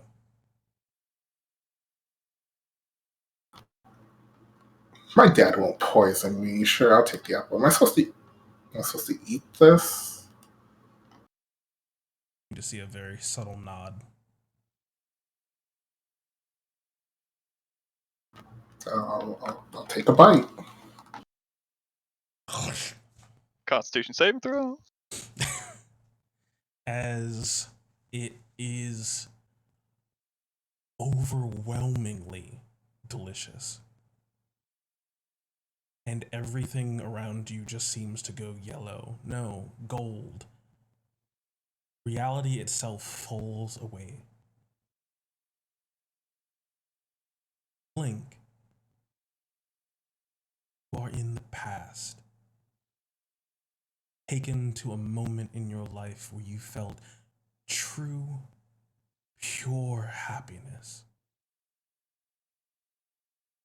What do you see?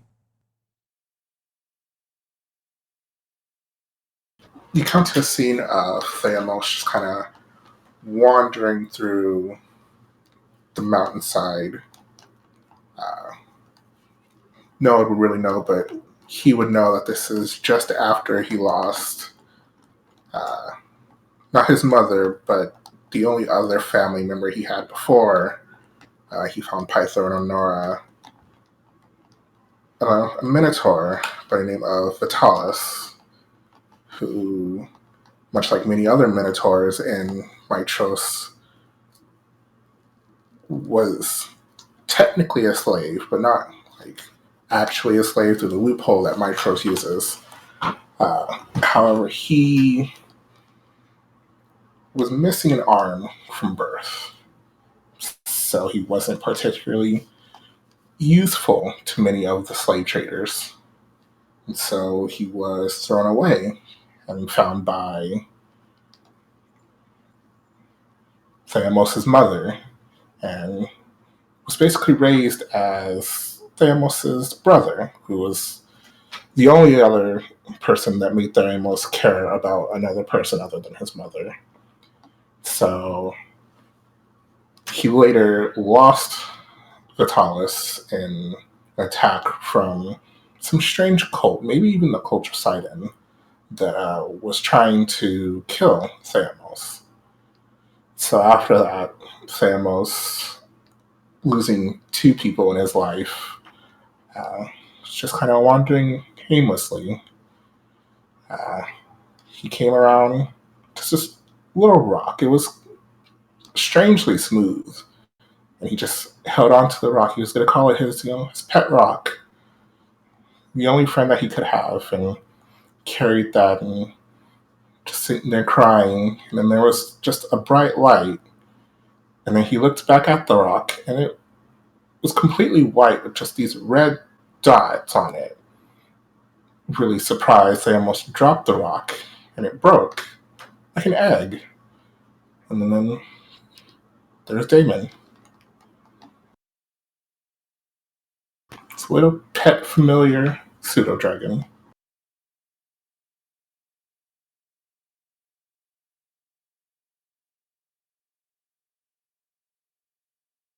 In that culmination of feelings, all seems to wash over you just as quickly. Snap back to reality. The sights and smells, sounds of that vision. Dream you want to try to remember. Placed by the wash of seawater onto this rock.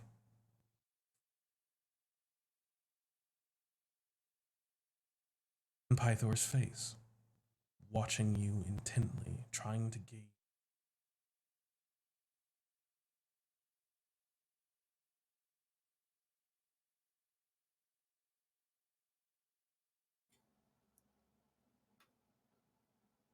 Like fading in and out, so like I didn't hear that last part.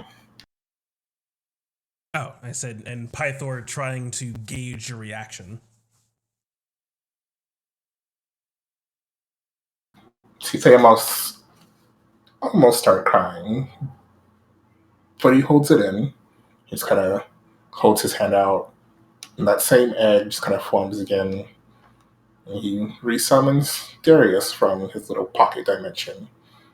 Just keeps on his lap, just pets Darius, doesn't say anything. She'll hand the partially eaten apple back.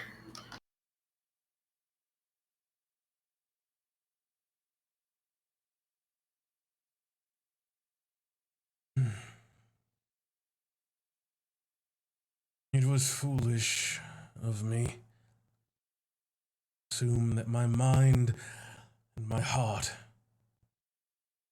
always be perfectly aligned. Took that bite so many years ago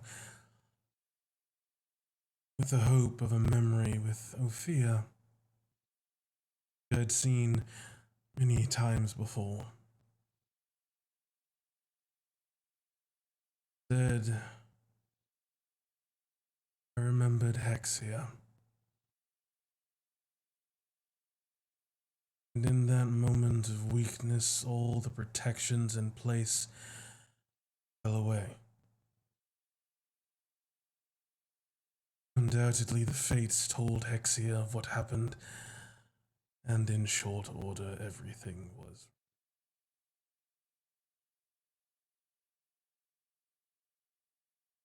That is why I am sorry. No, it is my fault.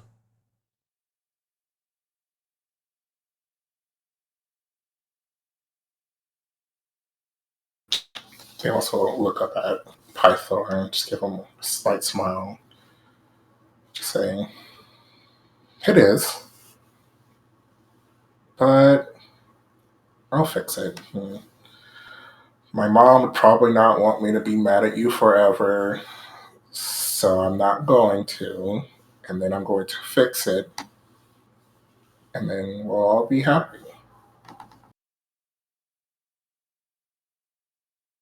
If I kill Hexia, it'll fix it, right? I don't have to do anything more than that.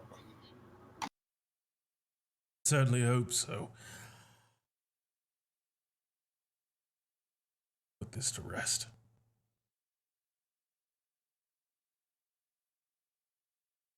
There's one other thing I wanted to know. Son, people will expect you to be a lot of things because you're my son. Expect you to be a hero. Simply because you have been one thus far.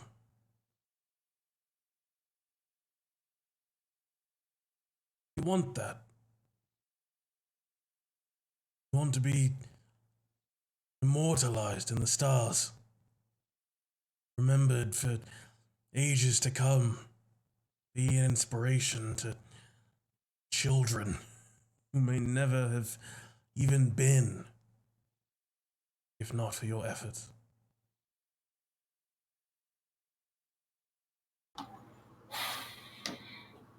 Honestly, right now, I just want my mom back. Maybe in the future. I mean, sounds exciting, but this just seems like a path to my own goal.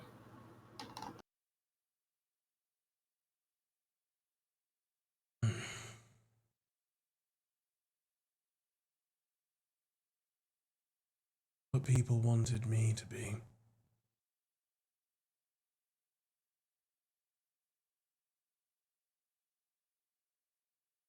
Wanted me to be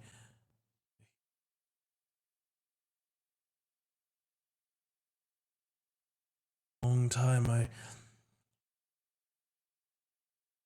had to wrestle with what that actually meant.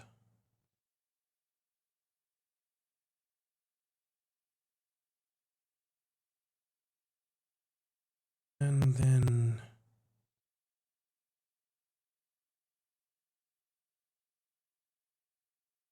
I tell you what it truly means to be a hero.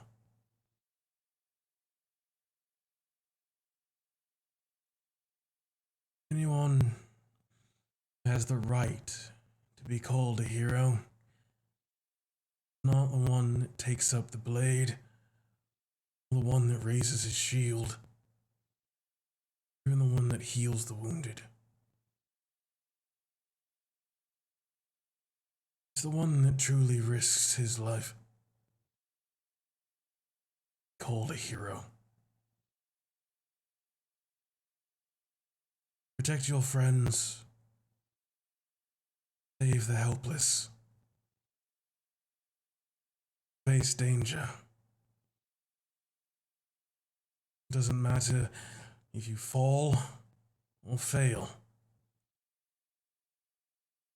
In fact, that's just fine.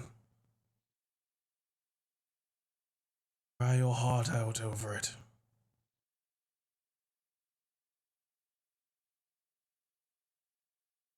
Because within the defeated, a victor waits to emerge. See your father stand up.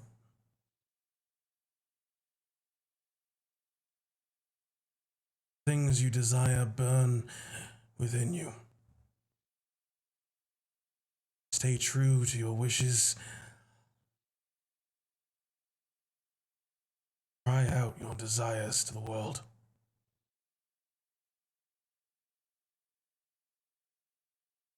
You do, that's what will make you the greatest hero, son.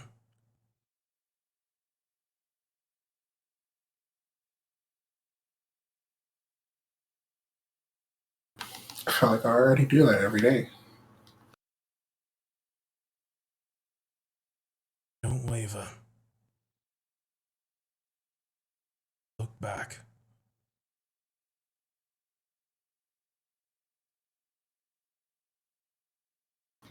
So I'll stand up. I'll just give him a hug. Not more so to comfort him, since he sounds sadder than I do right now.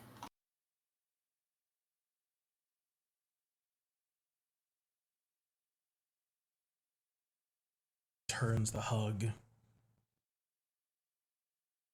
to yourself, sort of stuck against him with his arm sort of behind you.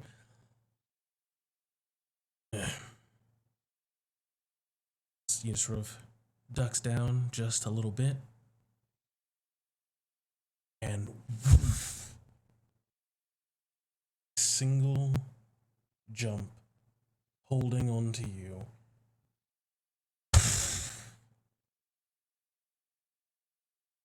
Land back on the beach.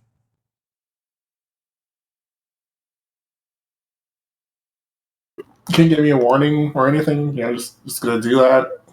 You die immediately on impact. Get Bones turned Superman handled. Yep. Bones turned to jelly. Puts a hand on your shoulder.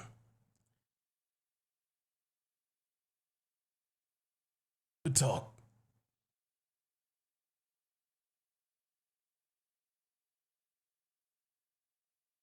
Seems to sort of start walking down the beach. Away from Mitros. Away from Mitros? Mm-hmm. Kind of look at him leaving, and then look back at Mitros, just kind of wondering, do I follow him? He didn't say to follow him.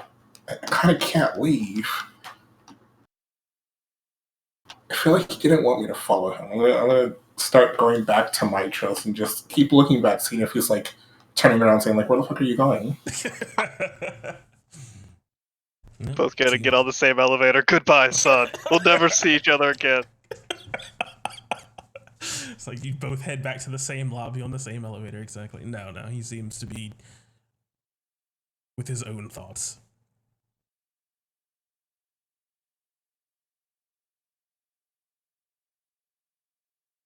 I'll go back to Mitros. Right. and also, pink laurel for you, Nyx, and Laurel! pink. There we go. And laurel for you, Theamos. As time passes in great experience, day after day, many things you all have gotten yourselves involved in, and a planned get together. As your downtime comes to an end, find yourselves gathered in some nice place in the city.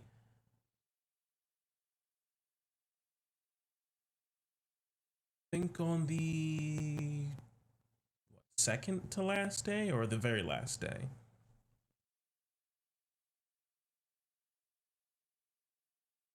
I'm gonna go with very last day because Nyx has a couple of scrolls she needs to pick up on the way there.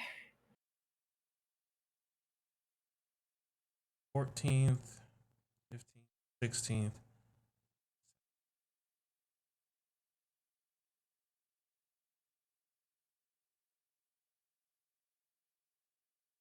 I think it should be the 24th.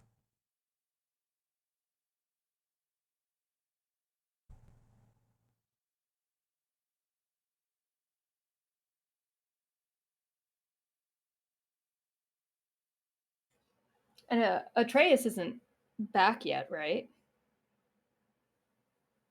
No. As yeah, Trace, you like inform. Who do you tell? And who do you tell? Did you just dip, my guy? Pretty sure he's dead. You think everyone is dead? Everyone's always dead. I mean, that's actually a good point. Atreus. It is Atreus's blood to just dip. Irish exit. Your wife Yeah. who calls upon you. Do you Alright, alright, I am tired of this party. I am leaving. Goodbye. But you didn't do anything. Flips cape.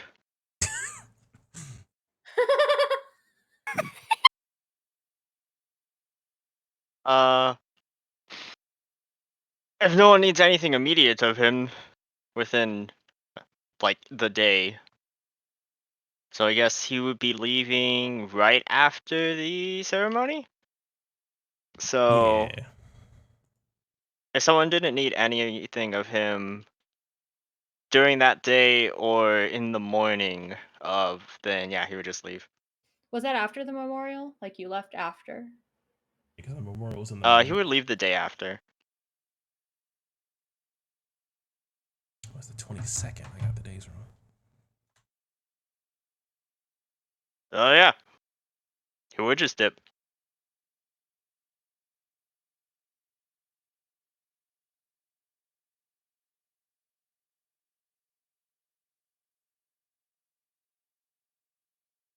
Right. As it is 6:30. Oh, yeah. There we go. 6:30 p.m. on the 22nd at the end of your downtime. And actually, you know what? Go with just such a good friend, Nyx. I was about to say, if nobody offered a place for us to have the conversation, there's always room at the Siren's Cove. Persia could get us a large enough room. I would never be seen in such a place. Very unfortunate, Sophia. Quite. I don't mind going there. I mean, I guess if Sophia is uncomfortable around Is Sophia women actually and men. a Brendan? No, I'm just joking. Brendan.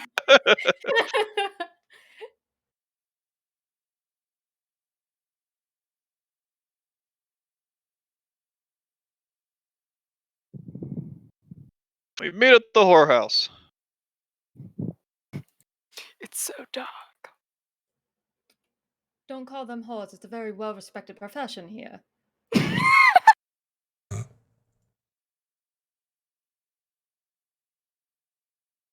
I mean, you're not wrong.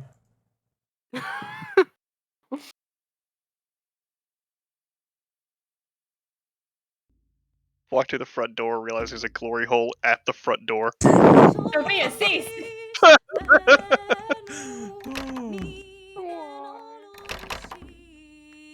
Why am I locked in a room? No. Would you like to know? Why is this place? God. Ambrosia has trapped me in her room. Send help. Oh, sounds like a fun time for both of you. Are we all What? meeting here? Yeah. I actually have a Boom. map for this place. That's awesome. I don't even have concentration, I just have 2 black boxes.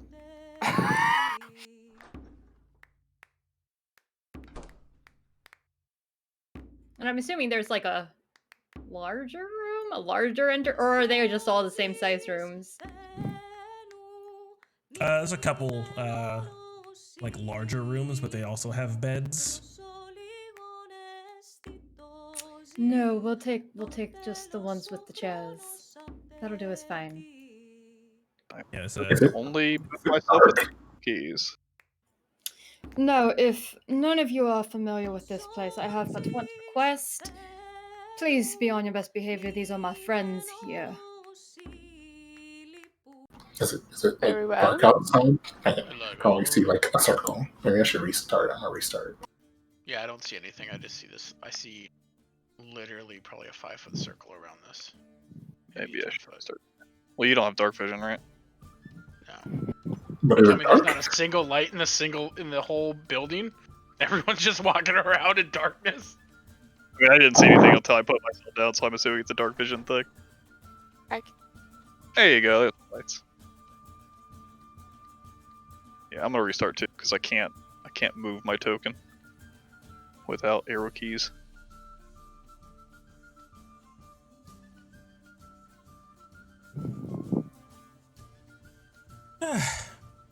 Finding yourself bringing in more company, it seems, Nix.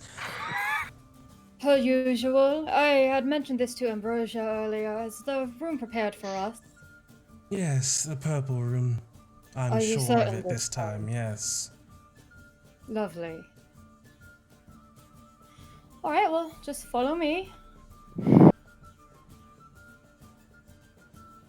And she gestures to the rest of the group to follow, and I cannot move my token. We are stuck!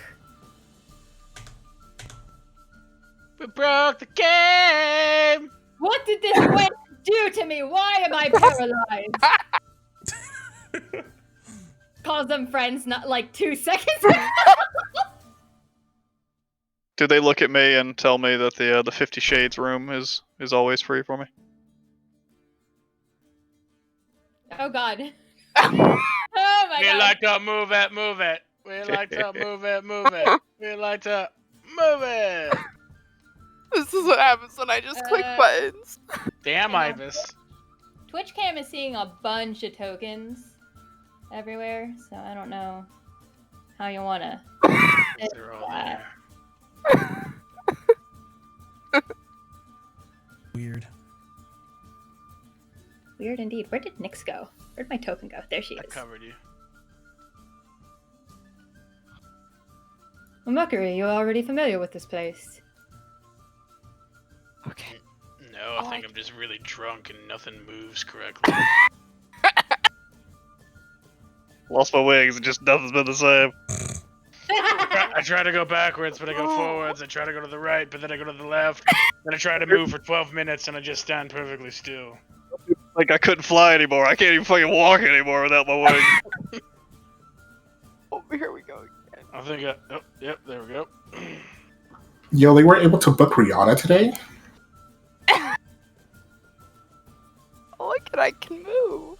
You leave her alone. She's a very good where- bartender. Where's Sophie and Theamos? We I'm ditched them. in the loading void right now. They're with us. I posted what I can see in Heroes of Thylea Cash Chat. Like, I cannot see anything. I can see all the NPCs, but still all I don't black. know what's funny. I can see everything. I mean, I still have the dynamic lighting, but I'm not even there and I see stuff. I mean, your token's not even on the fucking map. Yeah, that's what I'm saying. It's like, okay, so like I have, so imagine I have a black canvas on the paint, app, right? And so Thamos is an eraser, and I'm just erasing the spots that I passed through. Nice. Spreading darkness wherever you go. I brought my friends to a cursed place. No. The tokens won't even Also, stop cooperate. concentrating on those 2 spells that I've had held for the last week.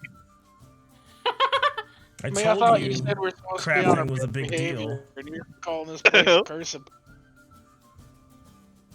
I summoned this unseen servant and it just wouldn't fucking leave. Very clingy servant you got there. Here, I'll just gathered a lot of you. Is everyone no longer T-posed? Seem to be fixed now. Yeah.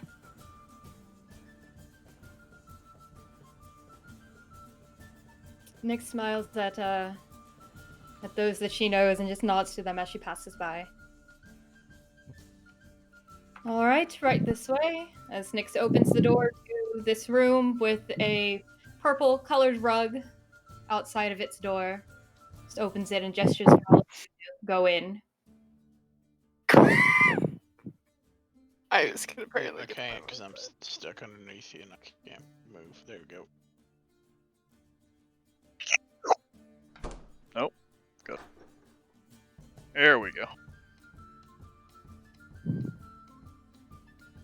Oh, man, this is a real small room. Taking the cook. Maybe it's small, but I thought it would be a little better than some of the larger rooms. I Considering mean, were you gonna say intimate in a brothel? I mean, that's kind of obvious. Come on, can't. I'm just going to assume Theamos makes his way inside if he's still having problems. Leave this cushion real quick.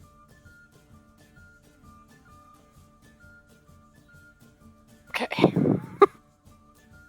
No, she just looks to Mercury, just like she wants to say something, but instead she looks around the room. Has anyone seen Atreus? No. No. Not since the memorial. I sent someone to spread word to him a few days ago, and they said they could not find him. Yes, I've asked Cleo to see if he could be found and bring her brother and the other person that swore an oath of service, but they also couldn't find him. I mean, maybe you wouldn't help Bart with his thing? No, what Bartholomeus is doing is a rather private mission. Apparently Valus only needed him, and not much information is to be spread about it. Oh, so you just up and left, didn't say nothing? It seems. Perhaps. Well, That is concerning. Oh, I mean, I don't think he's in danger. I mean, apparently this Oath of Fellowship thing is supposed to help us feel if other people are in danger. So, I mean, if no one has any feelings that, they're dying, then maybe he's alright. Yes, but Betrayal or desertion.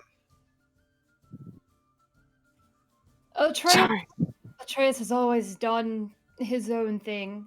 While we were going about trying to be public figures during a celebration, he decided he wanted to spend time with the common folk. But he should be aware that we were leaving. So maybe we'll run into him by the end of the day. Let us hope.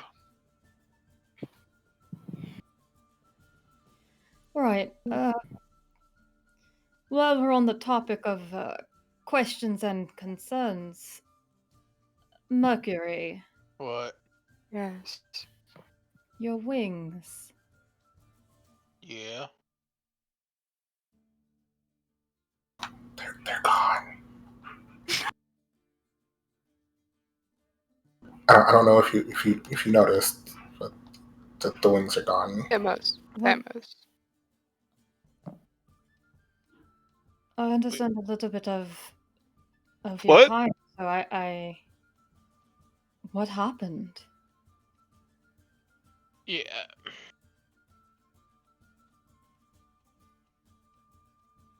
I mean, it don't really matter. They're just gone.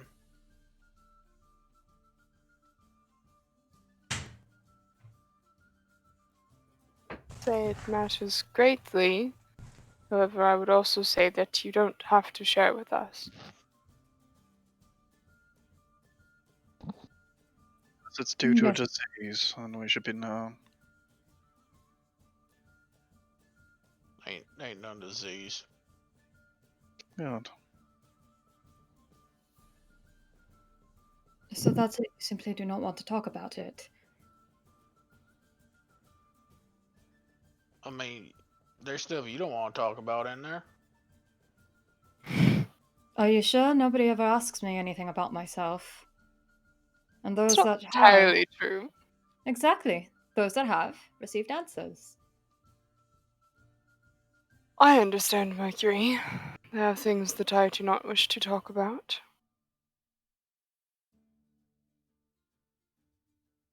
What y'all find out about this necropolis? Not much beyond what Valus had told us. Indeed.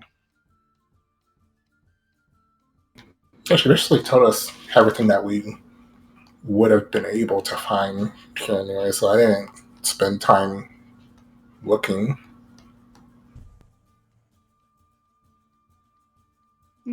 But we did have all of this time that we were in Metros. What did everyone get up to in the wonderful city? Ooh, I made it as I pull out this giant great axe and just like slam it on the table. I made that. It's really cool. I call it the Wepic. Ah. The what? The Wepic. I All see. Why?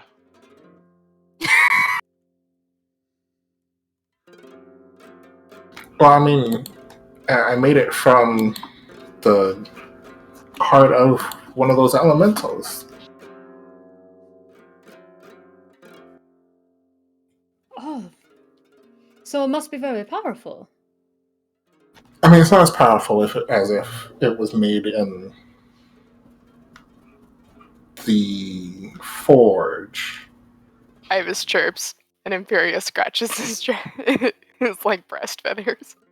But I always wanted to, try and make something out of it. I guess I'm just collecting a bunch of weapons, though. Because Vulcan's going to make me one, and I have this. And I also have the spear, so I take the spear out and slide it on the table as well. A walking armory. There's no harm in that. No, it might prove very useful. Many different tools for many different battles. Indeed. So, like, what'd it do? Well, if we're underground, like this one, let's pull out the weapon. This one will start glowing a bit if we're in darkness underground.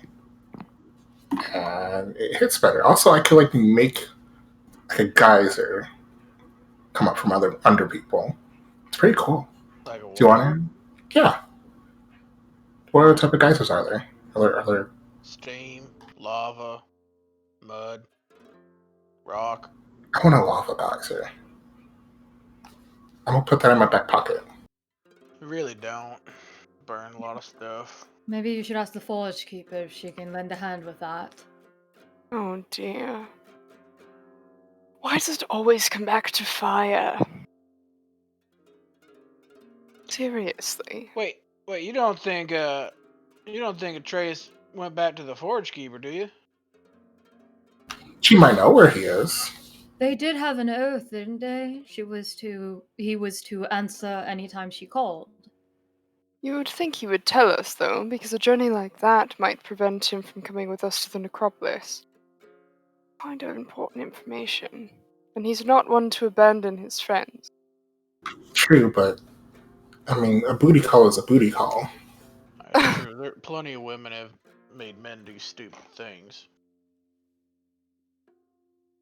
Well, I have some magic. I can try to get a hold of him later tonight.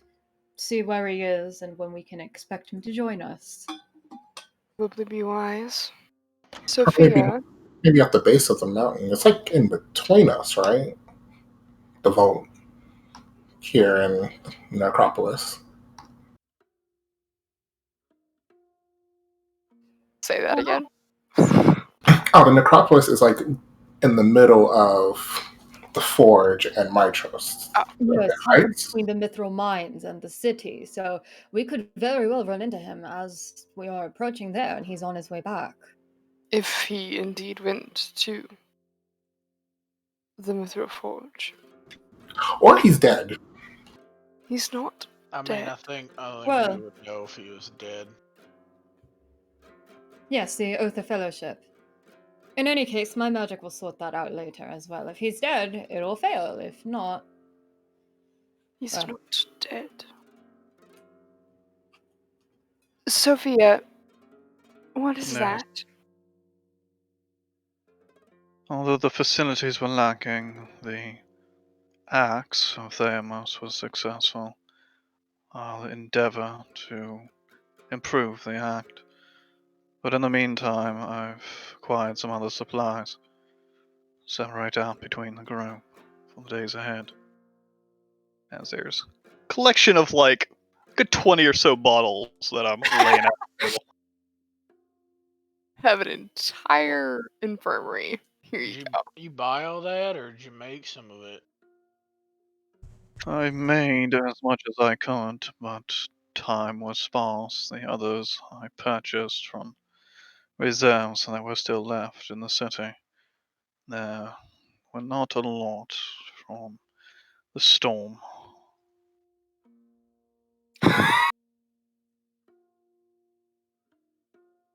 Well, what are they? These lesser rejuvenation potions, these greater, these superior. As there's 4, 4, and 2. These able to regain your magic for time. Greater and superior. As there's 2 of the greater, 1 of the superior. Oils, mostly to protect us from the necrotic energies from the necropolis. As there's a host of those, there's about 7 bottles of that. You mentioned you wanted something else for your blades. One of, well, burns like acid once applied to the blade. These potions that will slow your perception of time around you and quicken your reflexes. They make you move in haste incomparable to others. So 2 of those. I'll write all these out. Cool. I've acquired a few different spells that could be helpful. Next, though, this is for you. As I pull out a scroll and hand it over to you. What is it? Magic you might already be able to wield, but this is for more emergencies. Revivify spell. The components already used in its crafting. If one should fall past the point of recovery, their life can be returned to them within a very short amount of time. And I'm the only one that can cast this magic, or will any caster do? It will require someone with a connection to the gods. I believe you have such a thing, yes? I'll hold on to it. Well, maybe Sounds like Mercury, well, or Theamos, I suppose, although it is quite potent magic.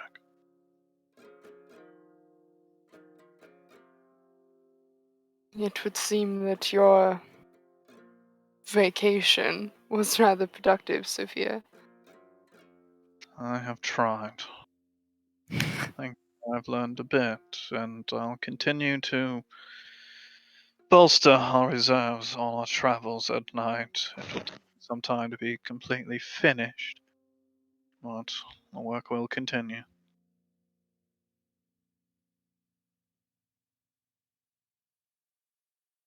I'll write out all the things we can divvy up. Is there a way that we could put it in like that loot box thingy where we can just like grab it, Yeah. have it on our character Make sheet? me a box. Yeah, make a box. Those You have like boxes are neat. a send to player thing. I have like a little trade module, little scales Really? What? on your inventory screen, the little Cool. scales. So see if you can send it to people that way. Little scales. Oh, send a player. If you right click on an item that you want to send to another player, you should be able to. I need to not have it popped out. I see it. It Oh, works when it's so popped out. Mine's cute. popped out. That's so cool. Let's see. Oh, I didn't mean to make that roll. I don't know how to do this. Here, Just right click on the item. I'm gonna test it with Parker Inferior. is sending Okay, I you sent back Eggy. Sophia shit. Oh, Sophia shit. Alright. I have quiver. I will Okay, send great. it back. Yes. So it works when it's popped out. You have to right click on the item you want to give and then select the character you want to give it to. It sends them a request and they can confirm. Yeah. Oh, so cool! That's so cool! Wait, I love this! Did it send back to you yet? I'm trying. I didn't get a request. Not yet. Did it? Aha! I start Quiver handing has out been removed. potions. Ha! Yes, what is this? Oh, I love this module so This much. is I don't so know cool. why. It's so great. I love it. Oh no, did that send all of them? Yep. Oh, I sent the whole stack. How do you only send one at a time? How do you change the separate 'em? quantity at the top. Ah, okay. Oh! I don't know how. I have. I think I sent all the greater ones to. The chat log buddy. has the trade log. Okay, who did I send them all to? Oh shit! I sent them all to Mercury, apparently. He should have 4 potions of fire healing in his inventory, so he can. It only shows one. I sent you one superior, and I thought I was sending I know, them but to greater Theamos. Greater says quantity 1, charges 1 of 1. Uh-oh. I have a superior. Oh, there's the 4. Okay. Yeah, I sent you one superior and accidentally 4 greater. I didn't mean to send you any of the graders. None of the great. Here, I'll send them all back to you. Yeah, I was trying to give them to Theamos. At least some to Theamos. That is so cool! Oh, No, we're like the- quick typing to drag stuff onto the character sheet.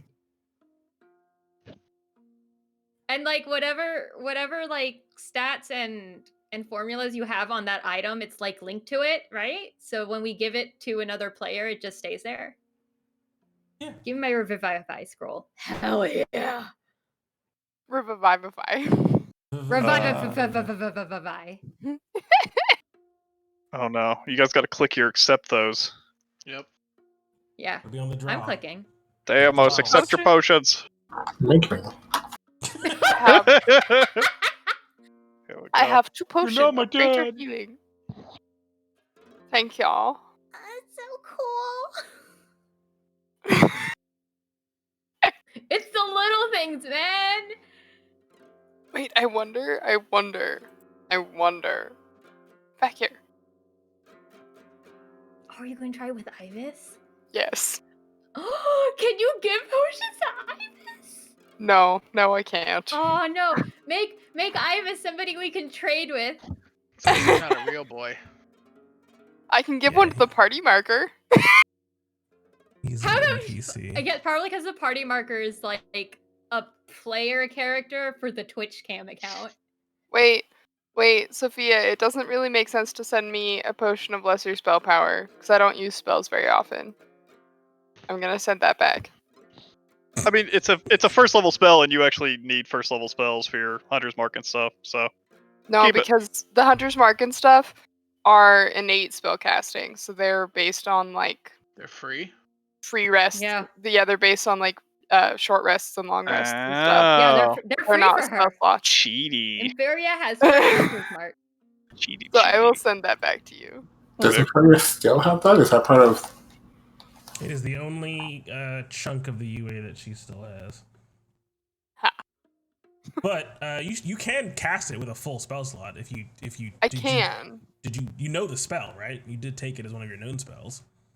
I I think don't, the I feature have to just look. gives it to you as a known spell, so you can always cast it actually. I The think oils so, are not yeah, going to I have don't know. anything written on them because they're obviously not in. So, but I just have them written as the. Okay, I need to like turn them into a stack. Hold on. I could have sworn I made the oils. What are you talking about? Or are these the old oils? Oh, I don't know. I've got some old oils. I just wrote oil of blessing on here. I don't know if are they real things or not. I still have an oil of energy and an oil of storm. Yeah, fuck, I did do this, Jesus. Oil of blessing. I have oil of blessing reference, but I don't know if that's an actual item. Oil of... Oh, yeah, it's like shopkeeping, but like not shopkeeping. I don't see it in your inventory. Where is it? It's down below, not in consumables. And just In loot. Yeah. Oil of spite. Edit item. Okay, yeah, so you have like the fake ones. Okay. Give me your... You have it on like a second notepad or whatever? Like what you actually have? Here, let me copy and paste. If I can find it. I have real oils that have references that are linked together and shit. That's right, because you bought them, but they weren't in your inventory, so you made them up. That's right. Yeah, I didn't buy them. I made them. Oh, my apologies. Crafted, damn. Oh. I think all I have is just. You're the ones I think I just have inferior, that right? so far. I got 1 blight, 7 blessed so far. I see like a spite on you as well, or is that what you put? That's like old stuff. That's just the ones I. And these like are the royals? spite is left over from before. I think I have like an energy one that's also left over from before. These are all royals, actually... right? Yar. Oil of blessing royal. I got you, Thamos.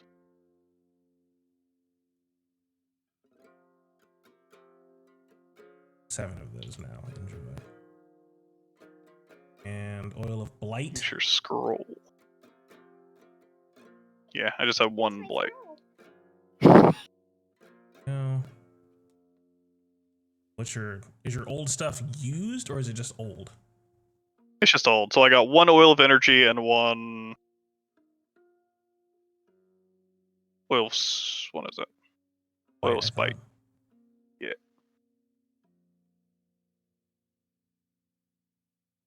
Start handing these out. Old fake things whenever you have time. There you go. Yeah, because if you open up the real oils, you'll see a link to the little reference that tell you what they do and how to use them and all that stuff. That was fun to do.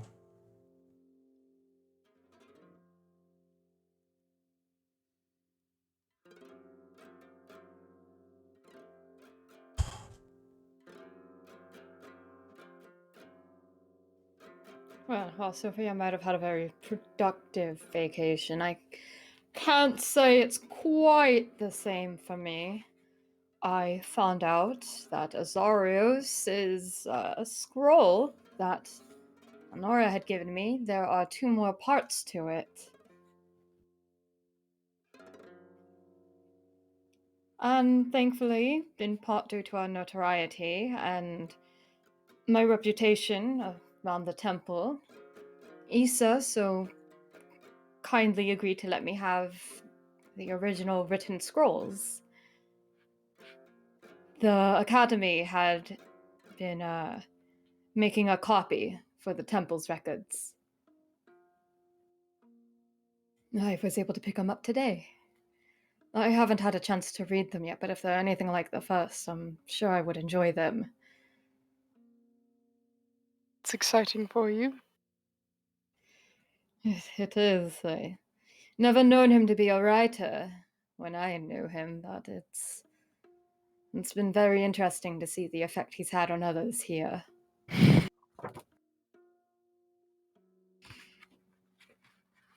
I also reconnected with some friends of mine, though. One who owns this place and the owner of the Silky River in Astoria. I don't think we've heard, but a lot of people seem to be very worried about the end of the Oath of Peace. Yeah. My friends were That's the wrong talking one, about. dear. My friends were talking about moving their business to Aresia, so when the Oath of Peace ends, they do not have to worry about the Titan's wrath. I assume there are other businesses considering the same.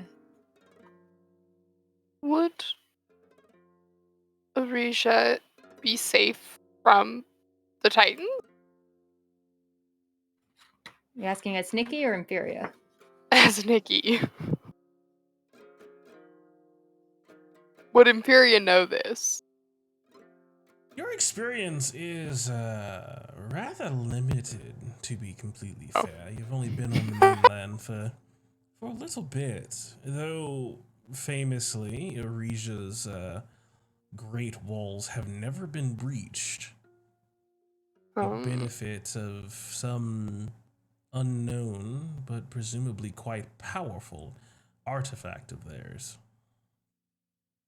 Arisha is exempt. I don't understand. There is some sort of magic that protects the city. Their walls. Country. Yes. It's never been breached. I think the notion of such a thing is foolish, especially if you're looking to escape the end of the Oath of Peace, but if it makes the civilians feel like their business and themselves will be safe, they do not mind the trek through the old woods. I told them to give us until the games to prove to them that the oracles chosen are not merely a story of myth and legend. There are still some people that are not convinced that we will succeed in our endeavor. Don't blame them, to be honest. I do. I'm I amazing.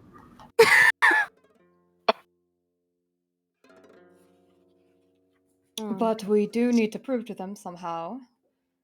Otherwise, if all of the business in Mitros and even business in Astoria were to migrate eastward, it could create a bit of a strain on the economy in these places. I don't really understand such things, but I suppose it makes sense. I mean, economy's kind of the last thing you need to worry about if the Titans take over. Yes. Mass murder, genocide, Oh, great. rape, Yes. slavery. I'm talking in the case of us succeeding against the Titans. These cities would be better off with their people still there as well.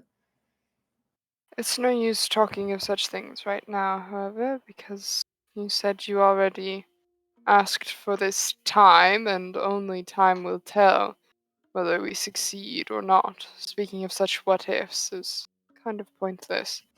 Exactly. The way that I see it, we either succeed in facing off Xander's challenge or we don't. And if we have to don't, we pass- probably die. Exactly. That's exactly what I told them. If we do not return after facing off Xander's challenge, if we are not there to be present for the games, then they will know that the Oath of Peace will come to an end and the Titan's wrath are certainly something they can fear. So they can pack their belongings and migrate to Arisha without feeling And any it guilt. won't be our problem because we'll be dead. Now, was there anything else we needed to discuss tonight? I do want to inform that I tried to seek out the metals that some of you needed. I'm being attacked by this cat. I don't know why they have cats in the whorehouse, but whatever. It I'm seems sure very these- fond of literally you. on These your places face. tend to be full of pussy. The street Wow. cats are welcomed here. They're quite Seems highly comforting unsanitary. animals. I sought out trying to acquire a source of mostly adamantium and secondary mithril for trays. I, however, failed. There is a possibility of acquiring it, but it requires putting it into a problem in one way or another. Oh. The person holding such materials, or able to get their hands on it, as it were, mithril they have, but it is absorbently expensive. Most likely because they boast about having the only source of it. The other, adamantium, they spoke of it not being in the city at all needing to be shipped from the east. What they wanted for it, though, adamantium, even free of cost, was to deal with a dispute between a few unsavory types. There is an individual in this city who, working with certain protections, is buying and selling Minotaur for their own purposes and for their clients. And their clients are going missing. Reports of them being found turned to stone. Oh no. Maybe a servant of, well, Sidon, his propensity for such punishments, or another, maybe a secreted away Medusa has found herself within the city. Somehow I doubt that a servant of Sidon would want to put an end to slave traders. Unless it's a dispute between trade rivals, as it were. I have no True. guarantee that the one being a thorn in the trader's side is benevolent. True. I can see how that would be a dilemma we don't have time to deal with now, or resources to deal with correctly, as it were. Agreed. My seeking of precious metals, therefore, has come to an end. I apologize for the failure.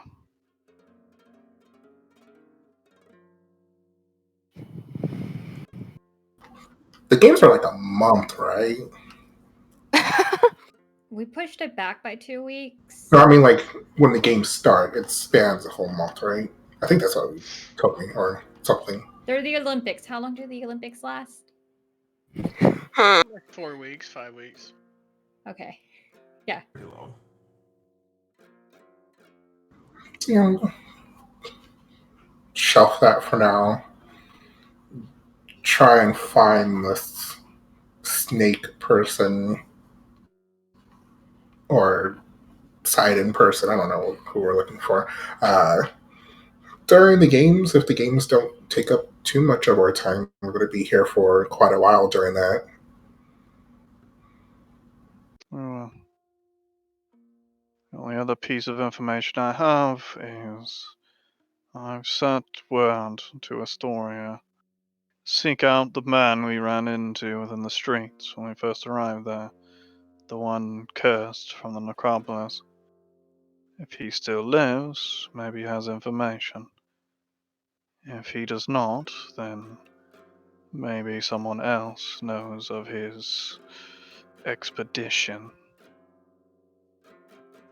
I would Well, may I doubt that he still lives. But if anybody does know about his expedition, band of thieves and all of that, how long do you think until we would get that information back? How long ago did you send them? Right after our meeting with Valis, I sent one back, and it should have arrived within a day. It is within the hands of those in charge to find those involved. I'm assuming that once we arrive, we'll know if information is available or not. Or, well, we can at least find it.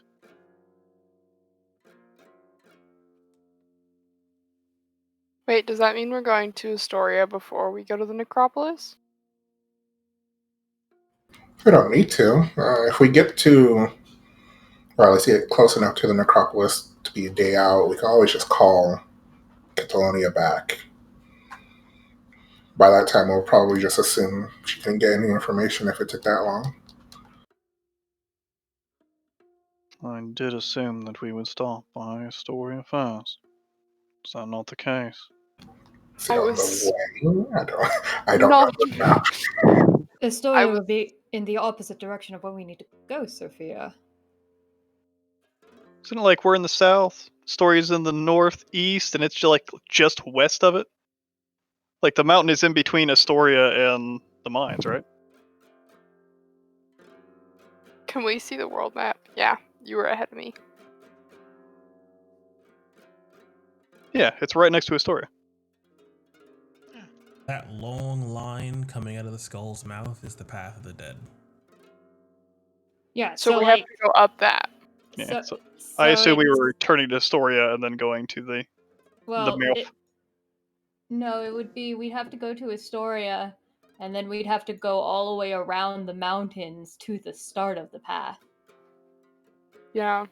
Do you know of a path that to take us directly to there? To like where your ping is? Yeah, 'cause, I mean, we We could either could follow- go we can this follow the river. way around to the necropolis, Or we Yeah. could go this or way. we go that way. Yeah.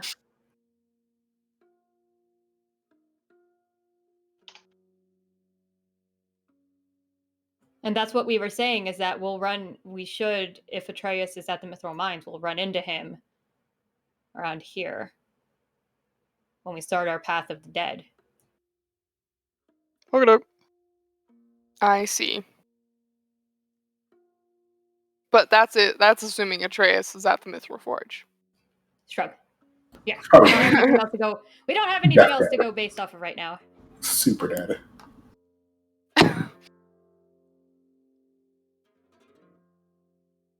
Well, is the stop in Astoria necessary, Sophia? Only if we took the chance to gather more information on our journey first. But it's no guarantee. I do believe that Alice was able to give us all the information that we were going to find necessary. That's what I believe. Yeah, and Mitros Grave has robber- a.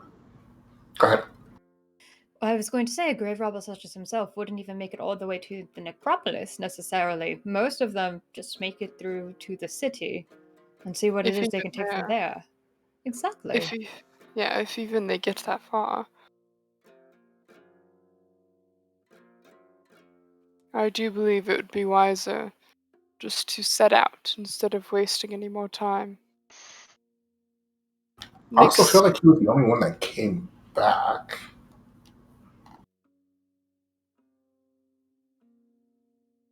what do you mean by that?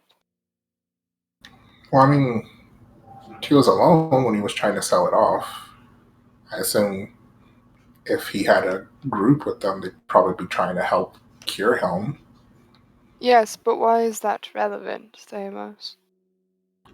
Well, that's what I'm saying. We probably won't get any information from anyone who would know about his travel. Right, because they would all be because dead. he was the only one returned. Yes, I see. I would agree with that. Besides, Nix told the civilian business owners that if we didn't return in time for the games, we were most likely dead and therefore the cause was lost. So we have a bit of a deadline. I only told that to 2 people. I'm not entirely sure if they're going to spread that information around. But we're also not entirely sure they won't. Makes no difference to me, but you are right. Speaking of the games, she glances over to Mercury, who she's noticed he's been talking a little differently than usual. Sidon Yeah. is going to be present. Wait, what? Sidon is going to be present. The For Earth the of... games? Yes, he will be arriving for the games. Dear God. Snix just like looks over at Inferior and then just looks back at Mercury. Can I not compete? No. See, Inferior, what should happen, right? So I bonded with my father, so you should bond with your grandfather, get him to call off this entire thing, this entire issue off, and then we save the day. Somehow I doubt that would work. Yes. Yeah, Somehow he's I kind of a really bitch. doubt that would work. My mother turned herself into a tree to escape him. I very much doubt that I can sway him at all. Well, with his presence, it might be important for us to, in some capacity, all compete in these games. You mean make him look like a bitch? Exactly. I don't even know if he knows he's my grandfather. He probably doesn't. He don't care about people. Then we shouldn't tell him, should we? I mean, I would, but just out of spite. But that's just me. Now, I'm just one of the chosen. I'd like it to stay that way. Well, I thought that would be information best shared ahead of time, other than everybody being surprised on the day of the games. I'm glad everyone took it, I guess, as I expected, kind of. Yes, sure, fine. Thank you. What's Sidon's symbol?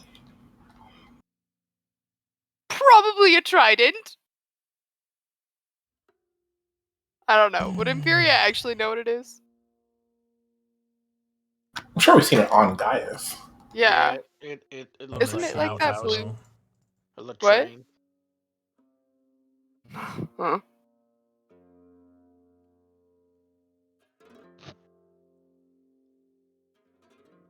Bing, I see him. bang.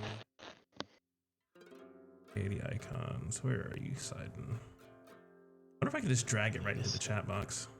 One more I'm gonna try to Oh. drag it. kind. Yeah, drag it. Drag it. Try it. We're all so spoiled. We knew this, though. We did, Oh, we no, did. They did not work. Okay. No. I don't see it. I'll just put it onto the map. That should work. There you go. So I gotta zoom out to see where everything.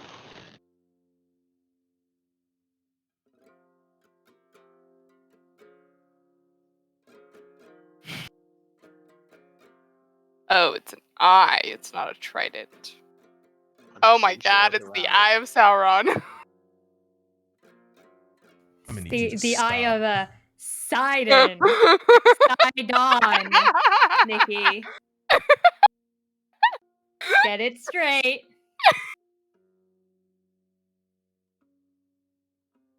Okay, bye.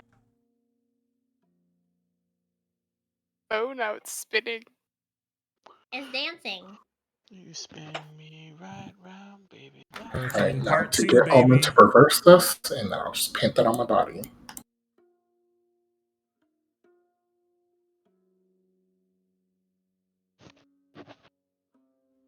Now, keep in mind the Earth of Peace is still in place, so it's not like he can really do anything.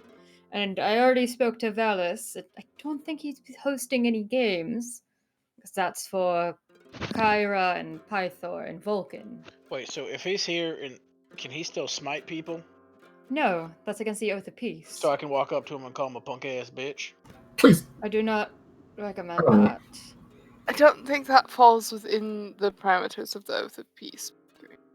We might need to review the Oath of Peace so we don't do anything like that. Because I feel like, he did strike us with lightning when we got here.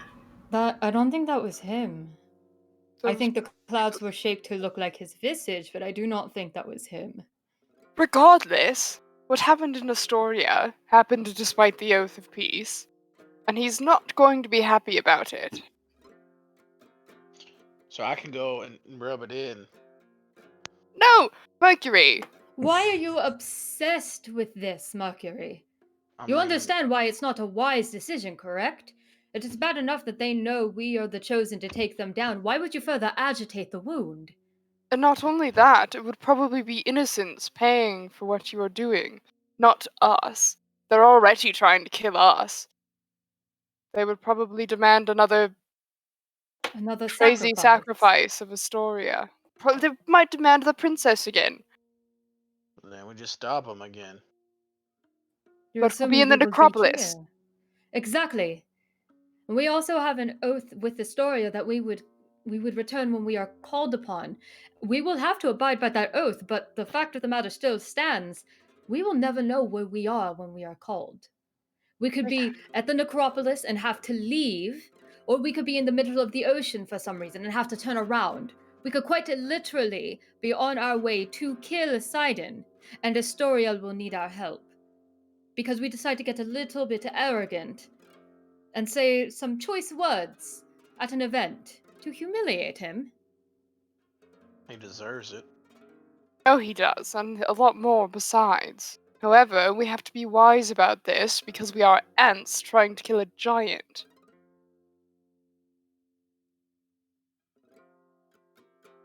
We have to be more clever than we have to be strong, Mercury.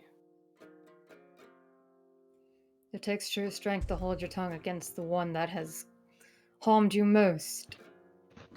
More of a Hercules beetle, but I'm just gonna let that pass.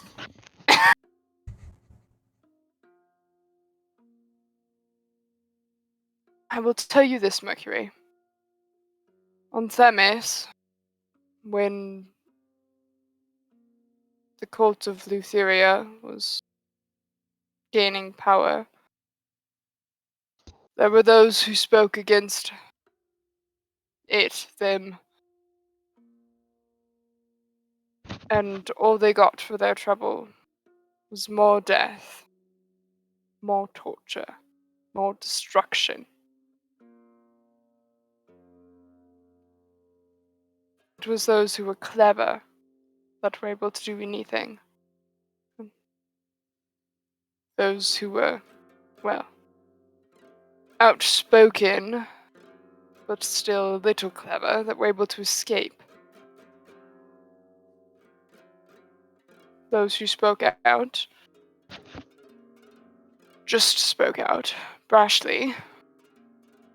Nothing good came of it. And I've spoken of Lutheria the same way you speak as Sidon. I speak of grand moments where I will face her and destroy her. Lutheria has killed everyone I've loved since, and to this day, she uses them to torment me. I do not recommend making the same mistakes I do. But he's already done it. He can continue to do so. Can't really wipe away 440,000 people again. Yes, he could. Don't give him a chance to prove you wrong.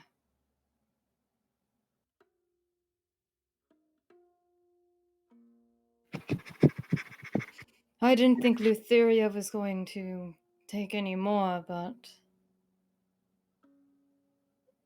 Valis told me that Renee, if alive, is in Lutheria's realm. But if dead, she's being used as bait against me. I guess to lure me into either madness or right into her clutches. I tried to use my magic to see if Renee was truly dead. And instead I heard the sound of what Valis tells me is the sea. The one in Lutheria's realm, the very same where the story Ica comes from, I believe. So, either Renee is there, being used as a lure, or somehow Lutheria's preserved her spirit and manipulated my magic. That's another subject. It's the way the Titans can interfere with some of our magics. And here's another. Make sure this fits. Oh, clothing. Winter clothing. It's cold up in the mountains. I mean, it's got 2 holes in the back, but I did have it fitted for your wings. We can sew it up. Try sending it to me again, because I don't think I accepted it correctly. because Because I was on the wrong tab. denied your gift. Yeah. Uh, Yeah, I had the camera tab open, and it was like, Twitch cannot accept this. Can't Like, believe you oh turned down gosh. his brown coat. What's wrong with you? Everybody needs a brown cloak. It's weird because it ate it on my screen, but alright. Can nymphs even, like, feel the cold, or are they, like, immune? Yeah, you can totally freeze to death. What are you talking about? Cool. That's why there are different kinds of nymphs. That's like asking, can a nymph burn to death? Inferior. Fire You're a nymph. tree. Yes. You know that trees can Wow. freeze. Yeah, like... Good news, you cannot tree to death. Actually, You know what? as They could Atreus fall can on attest you. I to, just carbonate. she almost Hibernate. did tree to Hey. death. Hey, Lion, can you make a new brand of nymph? Make a fire nymph, please?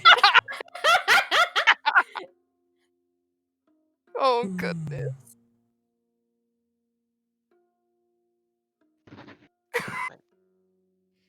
And if that's not enough to convince you to save you from yourself, Mercury, consider the fact that Sidon and Lutheria are close.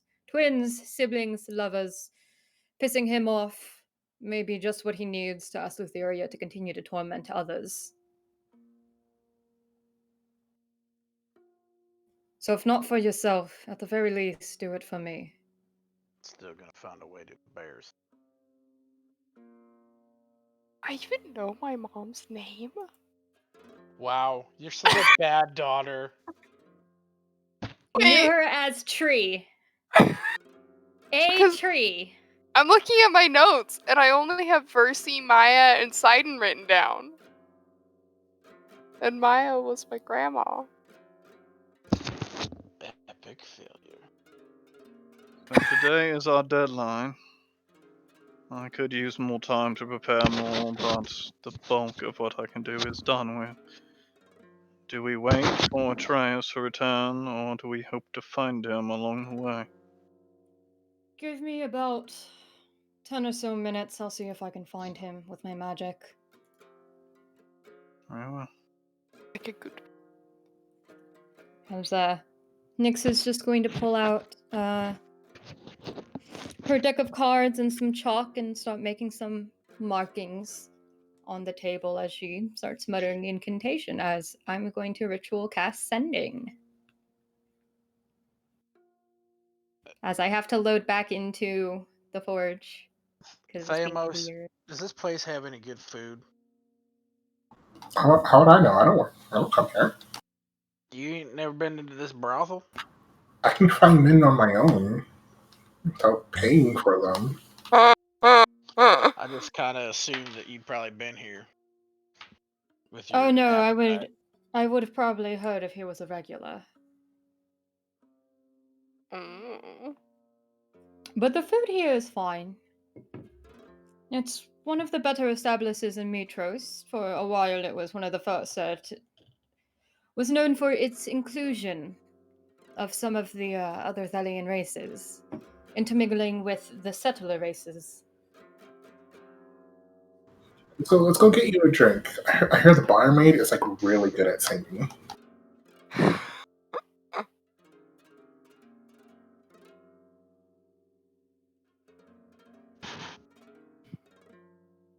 I could probably use a meal.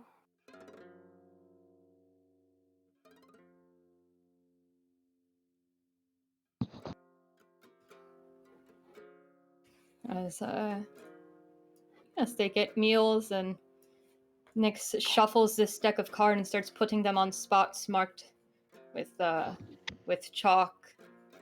She's seeking out Atreus. Now she How do you flips open over this doors? card that represents the chariot. Atreus, this is Nyx. We're all concerned about you. Where did you go? And will you be back? We're departing soon.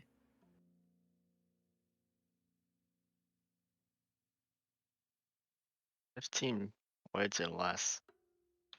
25. That's Oh. 25. I think message is 15. Actually, I thought message was 10. This is where I can order food. I'm assuming this is where I can order food. Nick said, put it on her tab. I love Trey that. says, new phone, who dis? New phone, who did? I'm like counting out the words. Math is hard. 25. Man, why does sending have to have a 25 word limit? Yeah, funny for a guy who doesn't use many words, huh? The irony is not lost on me. Talking to Firekeeper and Vulcan.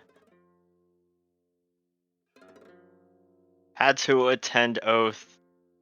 Coming back 2 days? Question mark. How long did it take me to get here?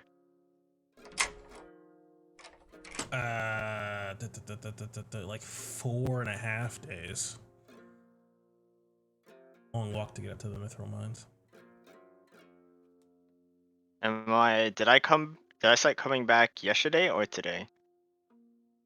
Yeah, from where you're at, it would only take you about a day to get to the intersection that I was talking to you about.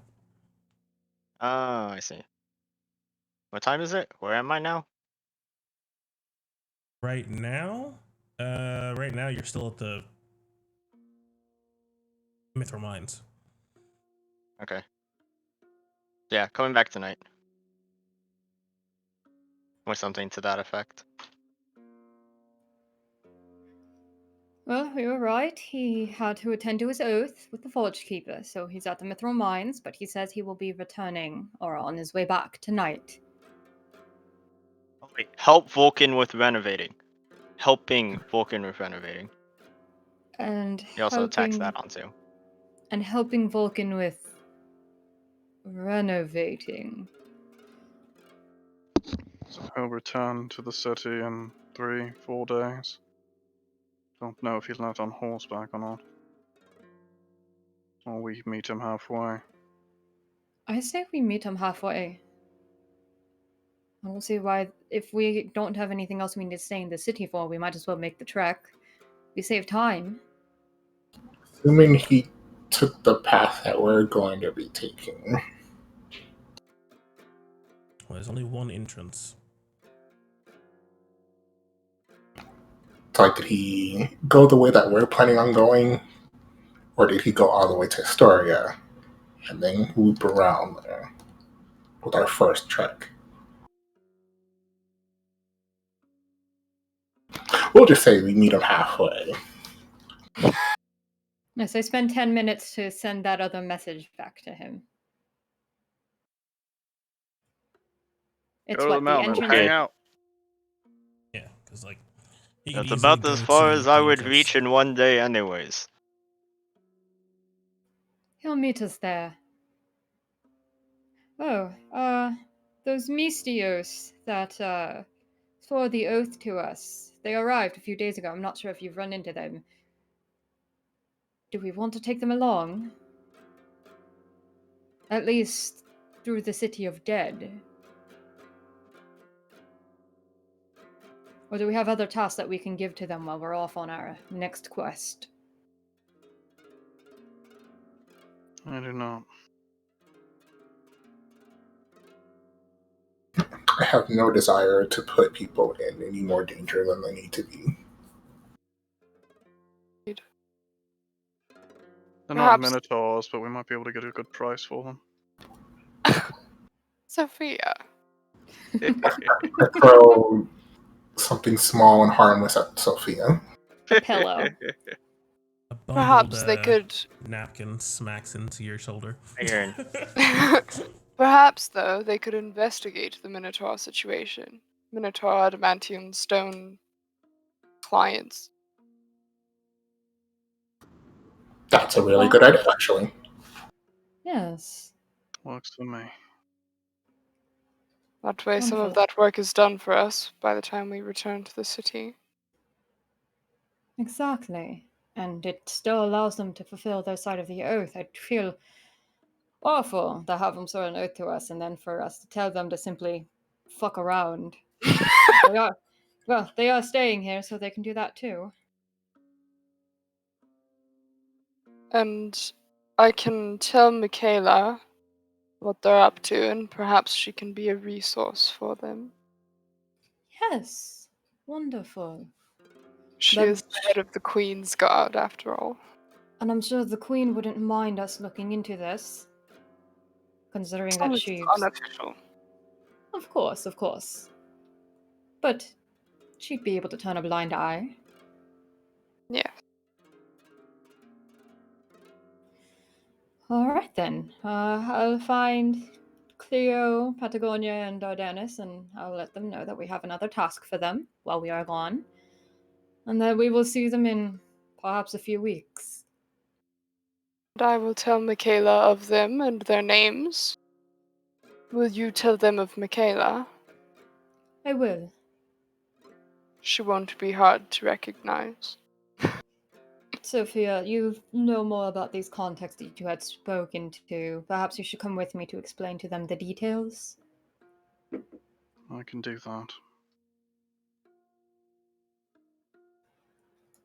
Wonderful. As Nyx begins to rise. Well, if there's nothing else that we need to discuss, Atreus is going to meet us there. I say we should be leaving before the sun is down.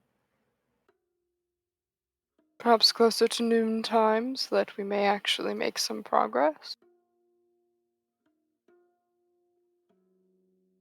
Absolutely. Very well. Wait, what time is it? Is it really that early in the morning? Okay, no. That's Yes, 3, we no, it's 4, no, decided it's 5, no, it's 6. We went to the brothel. 6:30. at No, it's midnight. 6:30. You got to the Siren's Roost at 6:30 at night. So it is. Okay, that makes more sense. It's 7 o'clock. So the sun is already down. 7:20. 7:30. Guys are eating dinner and spending time and conversing. So probably by the time you wrap up, it's probably about 8:50. It's 8:50. I will find Michaela first thing tomorrow morning. Or tonight. I believe I will get some stretching in before bed. Well, I'm getting drunk tonight. Good night. You have fun with that. Really? I will not be getting some stretching in. I'll be going to bed. Alright, You so then fucking we'll find. perverts. You're already like 9 feet tall. How much more stretched does she need to be? That's the part that's killing me. It's all about agility. That's what the kids are calling it nowadays. You get some of that agility. Yep. Well, then you could probably find me here in the morning. We'll let our Oathbound know what is going on. It is the evening, after all. I do not want to disturb their rest. Mercury, I've already told Ambrosia I needed this room. Is this where you intend to stay for you to drink? You kicking me out? No, I'm simply asking so nobody else does. Yep. Are you hoping for company? No, I'm good. All right then. So, Nyx is going to close the door behind her as she leaves. Furia is going for a walk.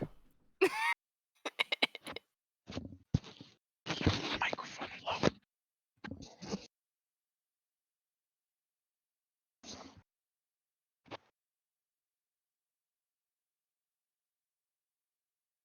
And Nyx is just going to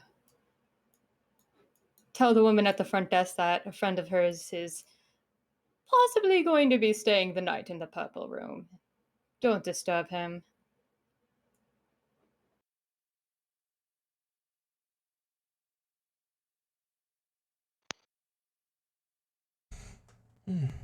Got it. No more reservations, anyway. He's not going to trash the place, is he? Certainly hope not, but if he does, you let me know. I will take responsibility over him if he decides to make an ass of himself. Noted. And that guest that you had me interrupt the other night, have they returned? Are they a regular? Ah, yes, she is. Though I think she goes by some sort of pseudonym. No, that wouldn't surprise me in the least. I just want to make sure that all is forgiven after I so rudely barged in. Well, I'll be sure to pass it along to you then. She comes through. Wonderful. Thank you. Snix is going to go off to Ambrosia's room where they have a rest.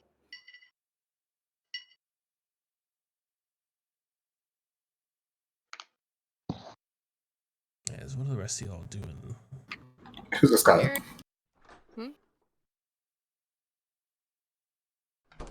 Imperia goes to the arena and does some stress training.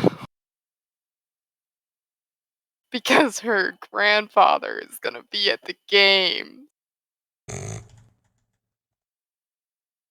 Go to bed real early and wake up real early. I'm getting drunk by myself. That is Mikon, Mikon. That's what I do tonight. Ha ha. Ha ha ha ha ha. You do me come. No, stop! Give him a laurel. No! Give him 2 laurels. I would like to vote Brendan off the table. I mean, he can't. He's not part of the. He's not part of the oath, so you know. Your oath doesn't bind me. You and Mikon have a great time. Wait, he doesn't have to roll a performance roll? No, he's a That demigod. depends. I Or was an about to ask- acrobatics or athletics? Oh, I was about to ask if Theamos was actually performing or if he was just enjoying. Just dead fishing it. Yeah, there's a certain, so like, you know, like they say when you're DMing to make sure to not have players roll checks that they can't fail. And for normal mortals, he can't underperform. Now, if he was with someone who has 1,000 years of experience or something, he can certainly flub that experience, but he is not laid with such great beings yet. He's still going through the handsome mortals of Mitros. That was very much a very strong yet. Yeah. I mean, Atreus was the one that laid with a long-lived being. And she had him swear an oath to keep coming back. So let's see. She wanted that D. Anybody Not be gets said hit? for anyone else, huh? You take the athlete feat, and there are some good benefits. Let's see. All right, in terms of what you guys talk about with the wonderful trio of Cleo Dardanis and Protagonia, you guys can let me know like what it is exactly you want them to do. We'll do that out of session. Keep it moving. As coming into the next day, the 23rd, smack this dawn button, boom. Wake up It real seems- early, go harass a merchant that I was smoozing with to plan out our route, see what the road's like, and prepare horses. Oh, wait, Bada bing, Sophia, I bada need you boom. to tell our people things, but you also do that in the morning. Yeah, I'm doing it fucking Narratively. annoyingly early. The merchant guy is not happy to see me before the sun comes up. Banging on his front door. Wake up! You get the guy that is stuck working third shift. He was almost about to clock out, and he is very angry to see your face. Yep. Short little gray self. You're that person Not that a comes in happy 5 man. minutes before the restaurant closes. Yep, exactly. That is exactly Wait. the mood. Do I have to make any The training amount of rolls fuck for she my gives stress is training? directly. No, it would fall underneath your the actual training you did during downtime is still part of that. Cool. You don't get to milk extra time during the live downtime parts yet. You know what? I can see try. what you're trying to do. Try. Trace is dead. He's not here. Also send Catalonia to go get Maneus to meet us at the fucking base of the mountain. Oh, you said Kephalania the Caledon to go retrieve Maneus? Yep. Poor dude. We're taking horses up there. We're gonna leave him at the base of the mountain, and he can fucking take care of them. He can hang out at the base of the mountain, take care of our horses until we get back. That's his fucking No, but job. we're going That's to what he do gets crazy- paid for. We're going to a crazy dungeon. There's obviously a hidden door that just allows us to go out the backside of the mountain. Just have to pull the chain, and then we just go. You have a donkey. It'll finally be like useful as you're going up a mountain with your donkey. Hey, Eddie Excellent. was useful through the old. Eddie has been used a lot. Thank you very much. Yeah. Best You boy. leave Eddie the donkey alone. I mean, there's a lot of meat on him. Oh god. We have the cauldron thing. We don't. And he's gonna be the one that seduces the dragon. So I don't know what you're talking about. And that's true. He is a donkey. Yeah. All right, you guys. So on the 23rd, 7 o'clock in the morning, horses wrangled. The city never. It does sleep. It's not quite at that level, but it is already pretty active in certain sections and quarters. The early rising businesses, the things that Sophia needs to get done are not those. Most people are not setting out on excursions this early, so she is being quite the inconvenience, but she gets what she needs. Let me pull you guys out. Thamos, can you ride your dragon, or do you need a horse? Like, I know Fury can ride her elk. You can ride Skelios. Yeah, I think he's an out. Yeah. He has before. I just People have mounted him. He's a fine steed. Yeah, I just didn't know if that was a thing you wanted to do, is ride your dragon around. Okay. I think he's a Drake. So I think we only need 3 horses. Yeah, your Drake is weird because of how quick he is. He moves Get like three, that weird 3 horsos. Star Wars thing, that weird alien. What, 75 gold apiece? Yeah. Wait, are we Plus, renting horses or is Maneus bringing our horses? No, we're Pointless taking for horses Maneus up. He's gonna meet us there so we can take care of our horses. So they'll be there when we He's get back gonna- down again. Camp at the base of the mountain like he did camping outside the Mithril Forge. Yeah. He is going to be our stable master in the middle of the wilderness.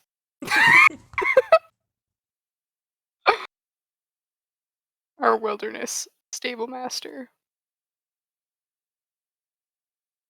Okay. Done. And no tales of worries on the trail. Seems like it's fine.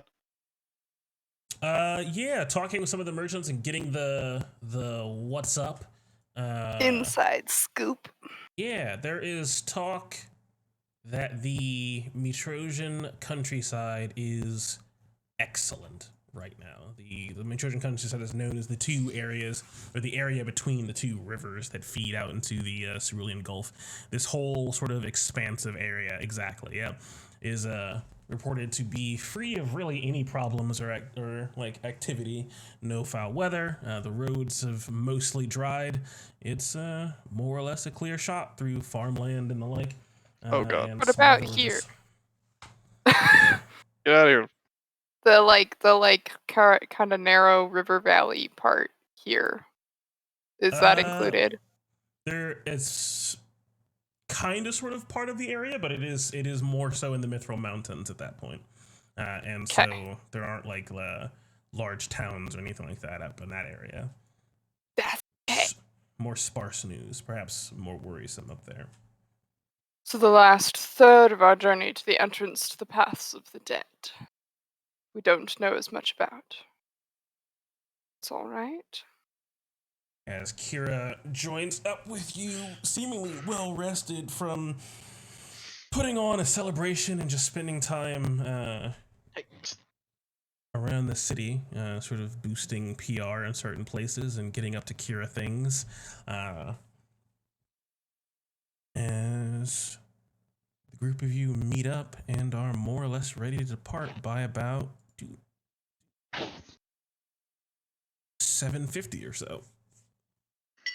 Head out onto the road, setting out from the Great Walls of the city of Mithras. It's quite an interesting sort of situation, because from where you guys are deep in the pocket of the city, you need to cross through the city to even leave. And it's interesting. Kira wasn't with you guys last night, as you guys were having your little group meeting, and you were preoccupied. It never really occurred to you as to why she wasn't. Then the more insightful of you start to sort of put two and two together as you see more and more people on the roads and going about their business in the city nice and early. People waving and cheering in your general direction as you move as a group through the city. And there's a weird air to it all. Are we supposed to be seeing something besides the world map? No, not at the moment. Sophia shattering things. Setting Just out clearing the way. Just getting people out of the street. The great walls of the city of Mithras. Your group crossing through the city to depart attracts throngs of attention as you travel. Citizens wishing you well, giving blessings, some even with tears in their eyes at the sight of you. It's as if, well, if anyone didn't know what you were prophesized to accomplish next with your swelling fame, there isn't a soul in the city who hasn't heard about it after these last 2 weeks. Everyone knows of Xander's challenge. Many heroes have failed to meet the expectations of the king of the Dragon Lords. Many have never returned. The last brave champion of Mithras to even attempt it, Jason the Argonaut, thought lost across the river Styx, appeared only moments before his true death in the arms of his goddess. There is hope, though, in the people's eyes and their voices. Your efforts and Kira's have cemented the expectation. The oracles chosen will answer Xander's challenge. They will be the ones to beat the unbeatable. They will be the new Dragon Lords.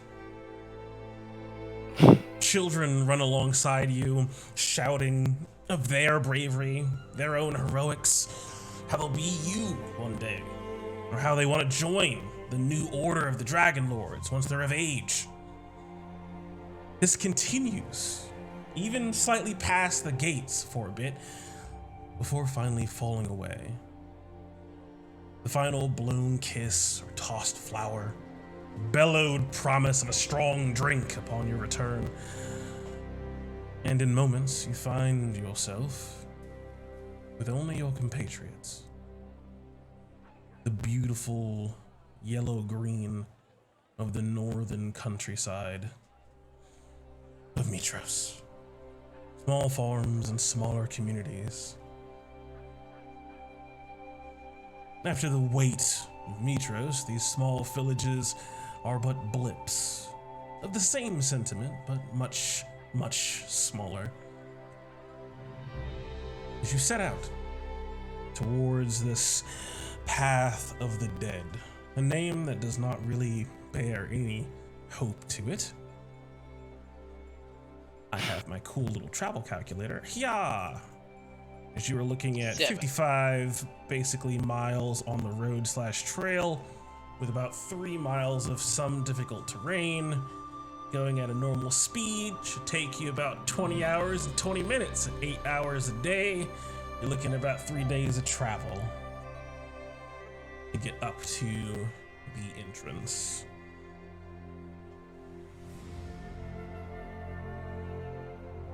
Beans.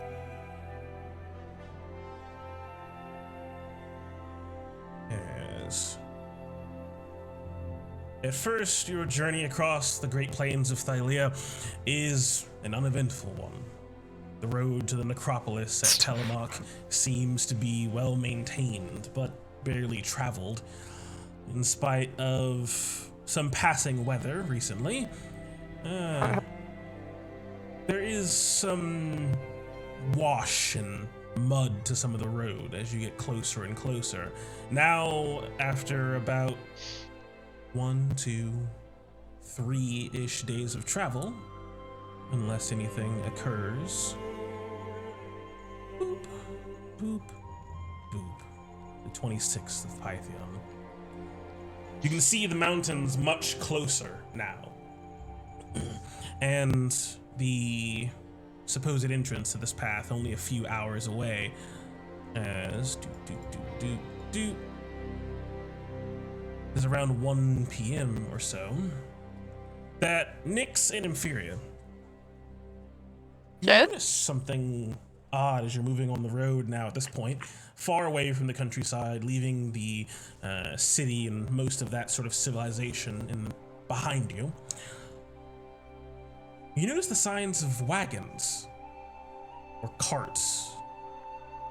Not a crazy amount of them, but a few, at least maybe 4 or 5, just enough to catch your attention, but nothing more without a check. I'll do a check. Yeah, that's a little strange. How close are we by this point? Let you back over to the world map. So you guys have covered quite a bit of distance already. As with your little heroes on land thing, you guys are basically like here. Yeah.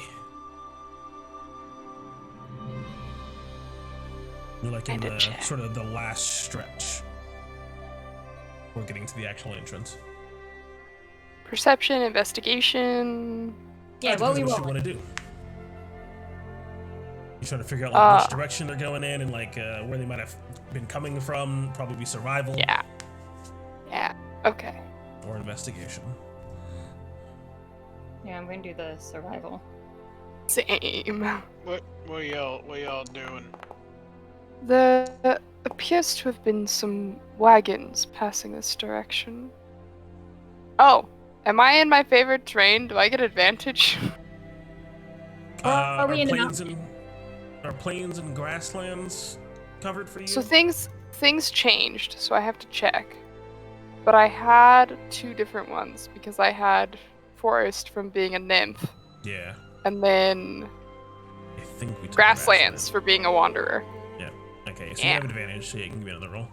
Yeah, why don't you look real good as I inspire her? There we go. Oh. Get another D6. Oh, get on that. Another D6? Yep. Inspiration. Hey, 24, 17. Both high enough to pass the hardest check. As both of you sort of looking at these tracks, you both realize that they're relatively fresh. They shouldn't be more than a day, maybe 2 old. Though there's no other real signs to it. You do see some other footfalls and the like, mixed in, some signs of some beasts of burden, some horses. But nothing out of the ordinary besides just a congregation of people moving in this direction. You Just think like maybe 2 weird. 3 wagons. Yeah. It's odd for this many people to be going in this direction. There's nothing really to go towards here. People would normally be heading towards Astoria. Did Vulcan order wagons of material? Does anybody know? 'Cause it's the only destination I can think of for this many wagons to be heading to. I do not recall. What did I know of? I don't know much about this area. Sophia, where did you say those slave traders often did business? Was it westward? Or eastward? I didn't. I work within Mitros, but I don't know exactly where. Interesting. I'll send Ivis ahead to scout. I'll send Ivis ahead. See if they're anywhere nearby. These tracks look maybe a day or two old, but Ivis does travel faster than wagons. I don't see any reason for us to stop. We should continue. Stories of the forge being reclaimed. There could be any number of people wanting to investigate it now that the storm has been lifted. It's true, but very few would dare to, well, anger Vulcan. Could be the dwarves. Should we be on guard, you think? Well, Ivis will let us know what he finds. We should perhaps proceed with some caution, but like I said, these tracks are a day or two old. Agreed. Not much to glean from it besides what you may think of it yourselves. So Iris doesn't smell anything funny? No signs of like blood or like, a battle nearby or anything like that. You just notice an interesting amount of activity headed this way. And we didn't notice it earlier? No, oddly enough, not throughout the countryside. There was no signs of it. Did we notice when it converged with our path? Or did it just suddenly appear? It seemed to sort of appear after you passed out of the actual countryside and were flanked on either side by the mountains. So Interesting, sort of after you okay. entered the valley. So wherever they originated from, it was not from south of this line. Yeah, so it could have been Yeah, it could have been there, it could have been all throughout here, anywhere throughout Okay. here. Okay. Interesting. Who knows? Assuming Who Fear didn't say, so it's not obviously fucking Cyclops tracks. Yeah. No. Wagons, beasts of burden, couple footprints. It just looks it looks almost like a merchant caravan. As the Mithril Mountains drift into sight, the events of these last few weeks, going into months, 2 great labors behind you, the city of Mitros saved from the elemental storm you've accomplished. But now, the alleged greatest of your 3 labors, at the end of at least a week's hike through the most treacherous part of the Mithril Mountains, Path of the Dead. An obstacle, a gauntlet, before even reaching whatever Xander has in store for you would-be Dragon Lords. But pressing into the later afternoon of the day, boop, boop, boop, about 4:50. You see the road break away into grassy knolls and trees, which is actually kind of surprising. An increase in greenery crawling up the exterior of these large mountains. Small in a geologic sense, there's a gap between these mountain ranges that can be seen in the distance. But most impressively, a strange addition to the mountain pass. Oh. A pair of humanoid figures, massive in size, jut from the stone as though carved from the mountain themselves. Almost twins in appearance.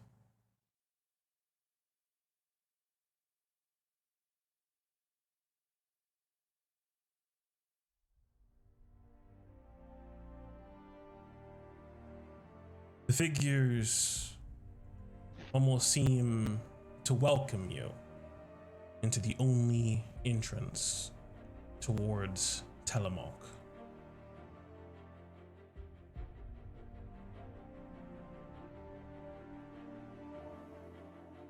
And comfortingly,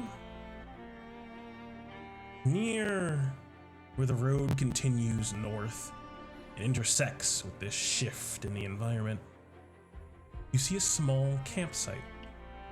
Smoke lazily spiraling upwards from a sputtering campfire.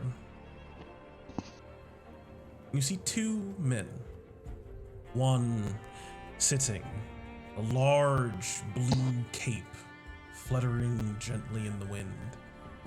Heavy bronze armor catches bits of sunlight that dazzle onlookers. An immense thick shield at his side, and a spear wedged into the embers of the campfire. A large polished helm that covers what you know to be a serious and taciturn man's face. Atreus sits waiting for you at this key junction. And beside Blue him, cloak, kill it. and beside him, the formless and ever patient Menaeus. Menaeus. Poor Menaeus. Wow, he made good Poor time. Menaeus. Good job, Menaeus. Menaeus is the best. I hope we pay him well. We pay him in mayonnaise. Pay him? I pay him. I mean, Yeah, he's in Sophia pretty pays safe him hands. handsomely. But do you pay him well?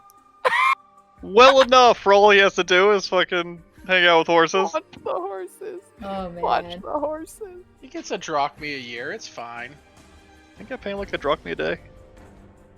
Has Ibis returned with any news on the wagons?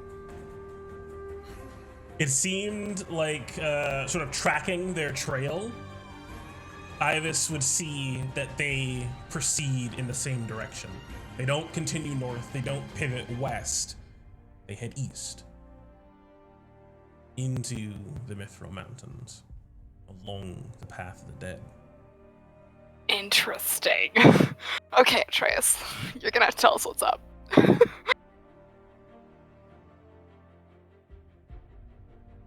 As in I look short- blankly at God. Unfortunately for Atreus,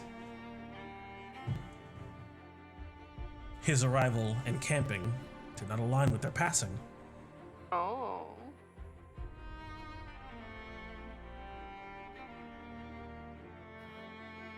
Atreus, you took off out of the city without a word. It is good to see you here.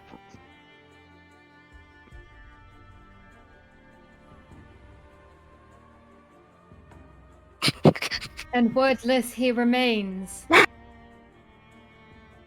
You care for my safety, and yet you sent him all by himself. Menaeus? As he It's just not like mine. looks up at the party. You're worried about me. We just could not find you. We had no idea where you were, or if you were even coming with us. So a safe Waves path. his hand dismissively.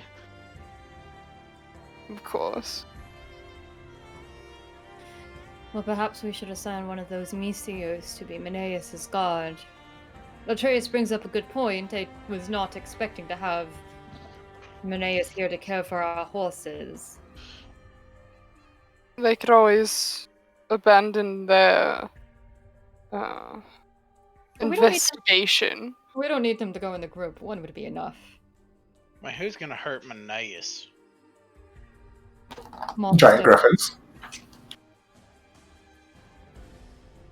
It He's might got be a bunch wise. of horses. You just leave a couple behind and ride off on one.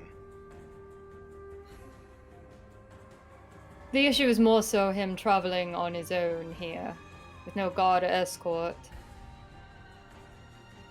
Yeah, that's on you, Sophia. I hand him over a small bag of 25 drachmae. Listen, I pay him well. If he dies, he dies. Shall we get moving now? Sophia. I apologize, Menaeus. I apologize.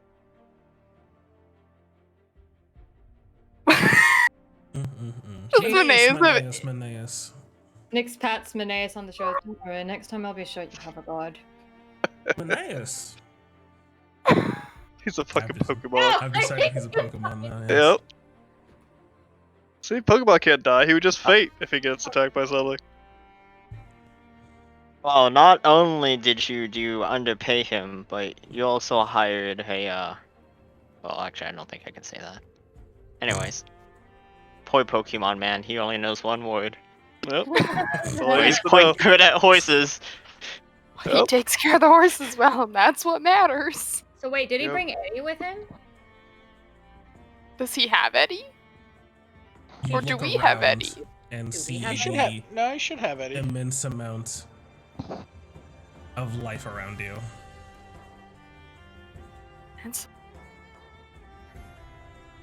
Imperia is in heaven. He brought some cows and pigs and stuff with him. Just any animal we could have liked. Just, just cause. Whole farm. Simpleton. Yes, that's the correct term. That's the good term for it. Simpleton. We hired a simpleton. Your way past through some of this verdant green at the entrance to the so-called Path of the Dead is, especially for you, Inferior, refreshing. The soil is rich, the wildlife abundant. There is everything that could be needed for a small town or even a small city to flourish here at the entrance. It's quite large, there's plenty of space, but you don't really see any signs of large, significant structures. No stonework laid down here. And you only have a few more hours of travel before your legs start to finally feel tired, now regrouping one another. But, thankfully, as you cross a few more miles of fields and see animals bound across the open plains of this place, dusk comes. And finally, fulfilling your expectations, crossing such idyllic land, you see a small, abandoned set of wood and stone ruins. A tiny little set of walls covered in moss, vines, and years of wear. Nighttime wildlife begins to resound around you.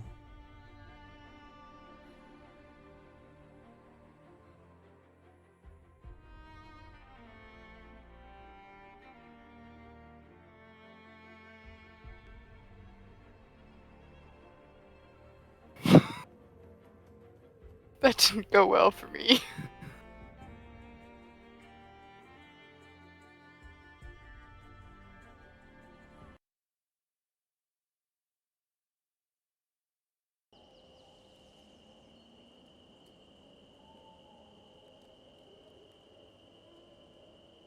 Virex will come with us as far as he physically is able. So he'll still be with us at this point.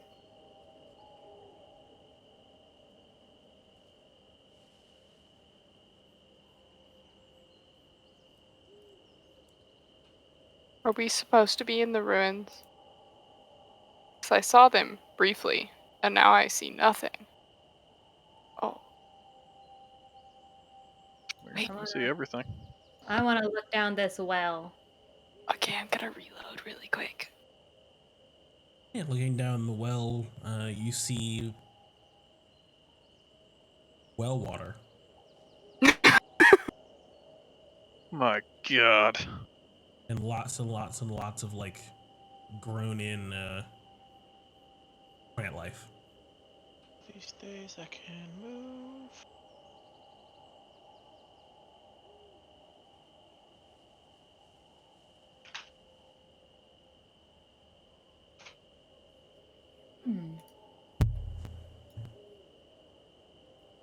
Be my kind of home. It's almost more plants than stone. Shall we set up camp in one of the ruins, or more out in the open? Don't see a reason not to set it within the ruins. Ivis can keep watch over any blind spots. Ah! Foundry's struggling. The world has shuddered to a stop. And the world fell away into nothingness. But you Until guys are only dark remained. you guys can certainly find a decent place within these ruins to set up camp.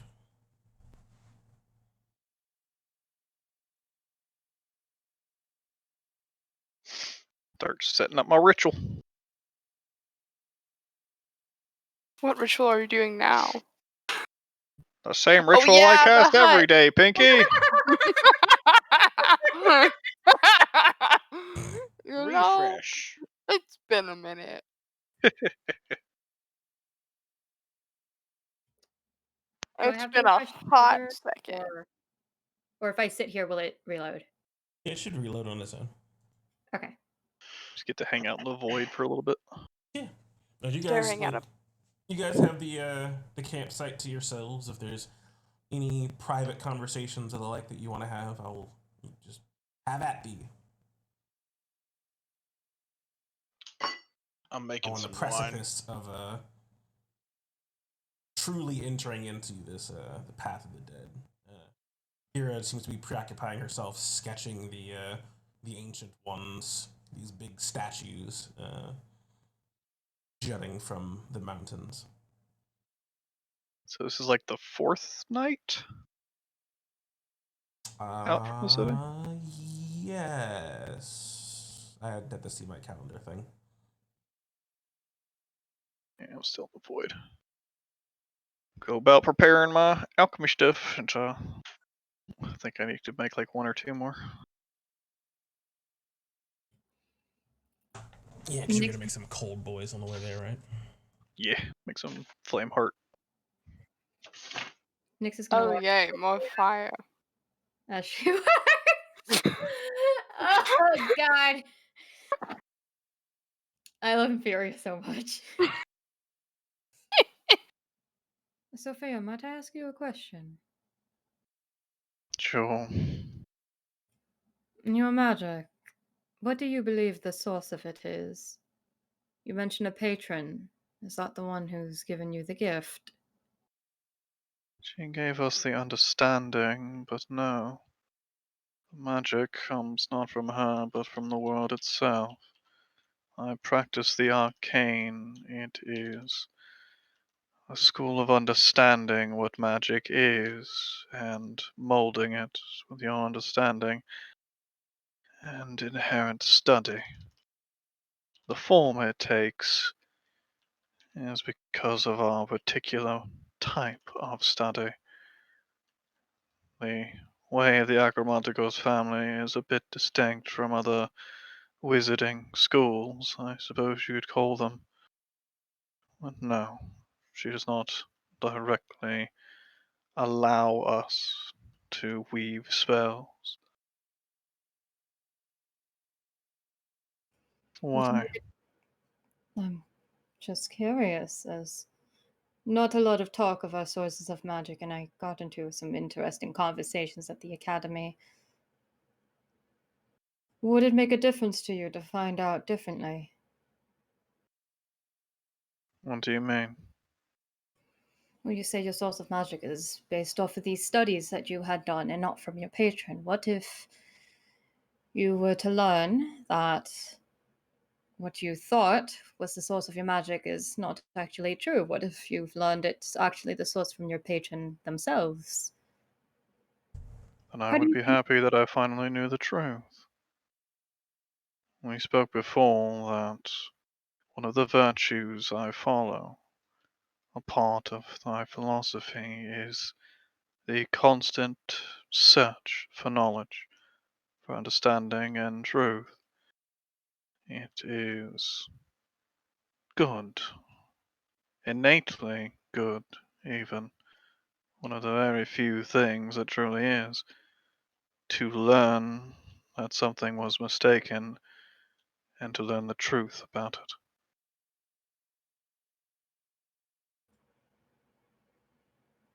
Hmm. And your patron, you said it was a descendant of both of Valus and Lutheria. In a sort. I don't know exactly the means of her creation, but through her lessons she is born of them, and yet she cannot be known by them. There are many stories of how, when my ancestor first contacted her, she used them for a way to contact the two goddesses. Well, goddess and titan, I suppose. But nothing was successful. They simply could not know of her. Do you think you would still be happy to find if the truth was Lutheria is what fueled your magic? Hypothetically, theoretically. It would make no real difference. If Thylea was the one that infused this world with the arcane of which I wove my magic from, then so be it. A small bit of knowledge would be gained in knowing that to be the truth. I know that Mercury has his grudge against Sidon, and you and your history have, well, quite a storied relationship with the Titan herself. I don't hold those views, I hope you understand. To save this world from the Titans is not my goal. My patron was born from her, and she has her place. If that place is to die by our hands, very well. Or if it is not, how can I, as a mortal, say which is right and wrong?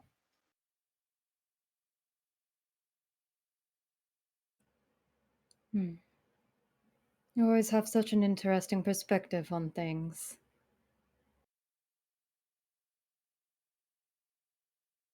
It is hard for many to understand my family's perspective. We have to tell stories for people to understand, and even still, much of the time it is mocked or even called madness. There is a tale we try to spread, a lesson of sorts of why we think the way we do. At the end of every year, the leaves turn brown, die, and fall, and we look at them and think they are beautiful, and we rely on them. The death of the leaves means time is moving, and we judge our lives based on those falling leaves. But I wonder, if we were they, would we mourn? Would we see the ground scattered with the countless dead and think it a horrid sight? That is the perspective of mortals and those above. Even if the world was scattered with corpses, what does it matter to those who measure such things with the corpses of mortals, just as we watch the passing of time as the leaves hit the ground.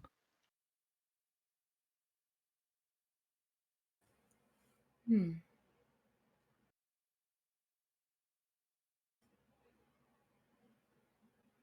Well, thank you, as always, for the conversation. I appreciate it. Of course, my family's goal is first to understand, but also to teach. I hope one day that we have more lessons that we can teach.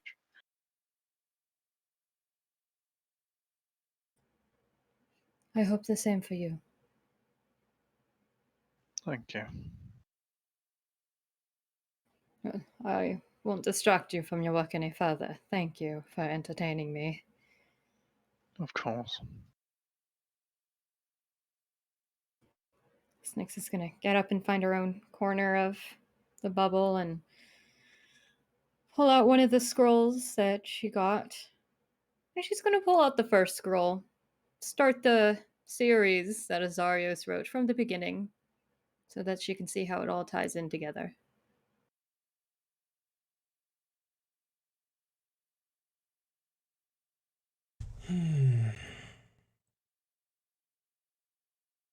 Looking at this scroll and taking in some of the initial sort of the introduction, the tone of it seems to shift quite greatly in comparison to the first. An analysis of the afterlife and what really the purpose of living is, especially in a world where so many people live such different lifetimes. This is more a focus on how we spend that time. What can be gained from even a short life if ended early through an unfortunate end or just the way things are. An elf and a human can still have a great time together as friends, even as enemies. Life's experiences are worth living because of all the things that you can experience in life. Seems to be more or less the initial sort of takeaway that the first part of this scroll has. But almost as if playing devil's advocate against himself, Azarios then, towards the 2/3 mark, if you will, of this, begins to postulate what if the opposite is true. But it is at this point your eyes get heavy and sleep wants to claim you. I fall asleep. I lay down, get more comfortable as I'm trying to read this scroll, and just fall asleep with it upon me, like anyone would falling asleep with a book.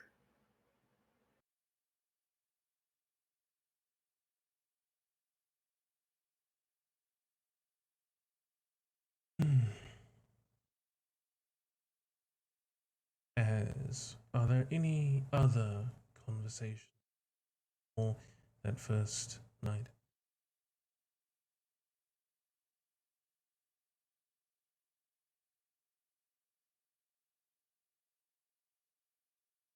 Right. Quite the journey ahead of you through these mountains.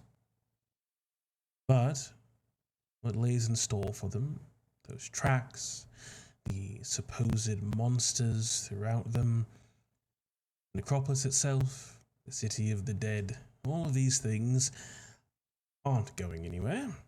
So we'll have to see how you all deal with them next week on Heroes of Thylea. As that is all we've got for you tonight, as Foundry has imploded, and that's more or less where I was going to stop anyway. In the void. As nothing could cost you guys throughout the night. So if we come back and you decide you wanted to talk to somebody, feel free to do that. But that's all I've got for ya. I'm gonna write down some rewards that I'm gonna give you guys because traveling over this distance, going through the 2 weeks that you did for the downtime, the celebration, your impressions, just everything you guys have done between the miracle going off, if you will, and getting to this point, the entrance, getting to this ruinous sort of campsite and having some conversations and the like, will actually all together comprise some experience. How much experience? Well, I need to do some math, but guess what? You're level 7. Hey! Oh, snap the dabbles. Oh, snap! Oh, I'm so excited. One of the very first things that will be happening when we come back is a bit of panic. Uh-oh. Somebody Oh my god, my water broke. giving birth. What? Somebody's giving birth. I am confusion. It's egg hatching time, baby. Aeneas and I are in love. Do not judge us. Broke! Be sure to tune in next Sunday. Everyone good for Valentine's Day? We have nothing going on over here. Yes. So I am not hearing anything to the contrary, so we'll be back next Sunday, 5 p.m. Eastern, right here on Linehead Gaming. I want to thank you all so much. See, unfortunately, I have a date. Oh, Good for you, Nick. Why did you hesitate? Good so for long? you. You let me get right into the middle of my rigmarole. God damn it. But that's all we've got for you tonight. Thanks so much for watching. Thank you, Back in Rules and Crazy Freak and Prixel111. Thank you all so much for following. I hope you enjoyed our last bit of RP. There's some crazy stuff coming up, and I hope you'll be here to enjoy it with us. This has been Heroes of Thylea. I am looking forward to Song of Rapture this upcoming Thursday as well at 7:30 p.m. Eastern, coming back to that wonderful game in the Feywild. So be sure to check that out if you feel so inclined. And as always, may your dice roll 20s, and you always make your saves. Finger guns. Toodles. Bye! Wash your hand, wear your mask.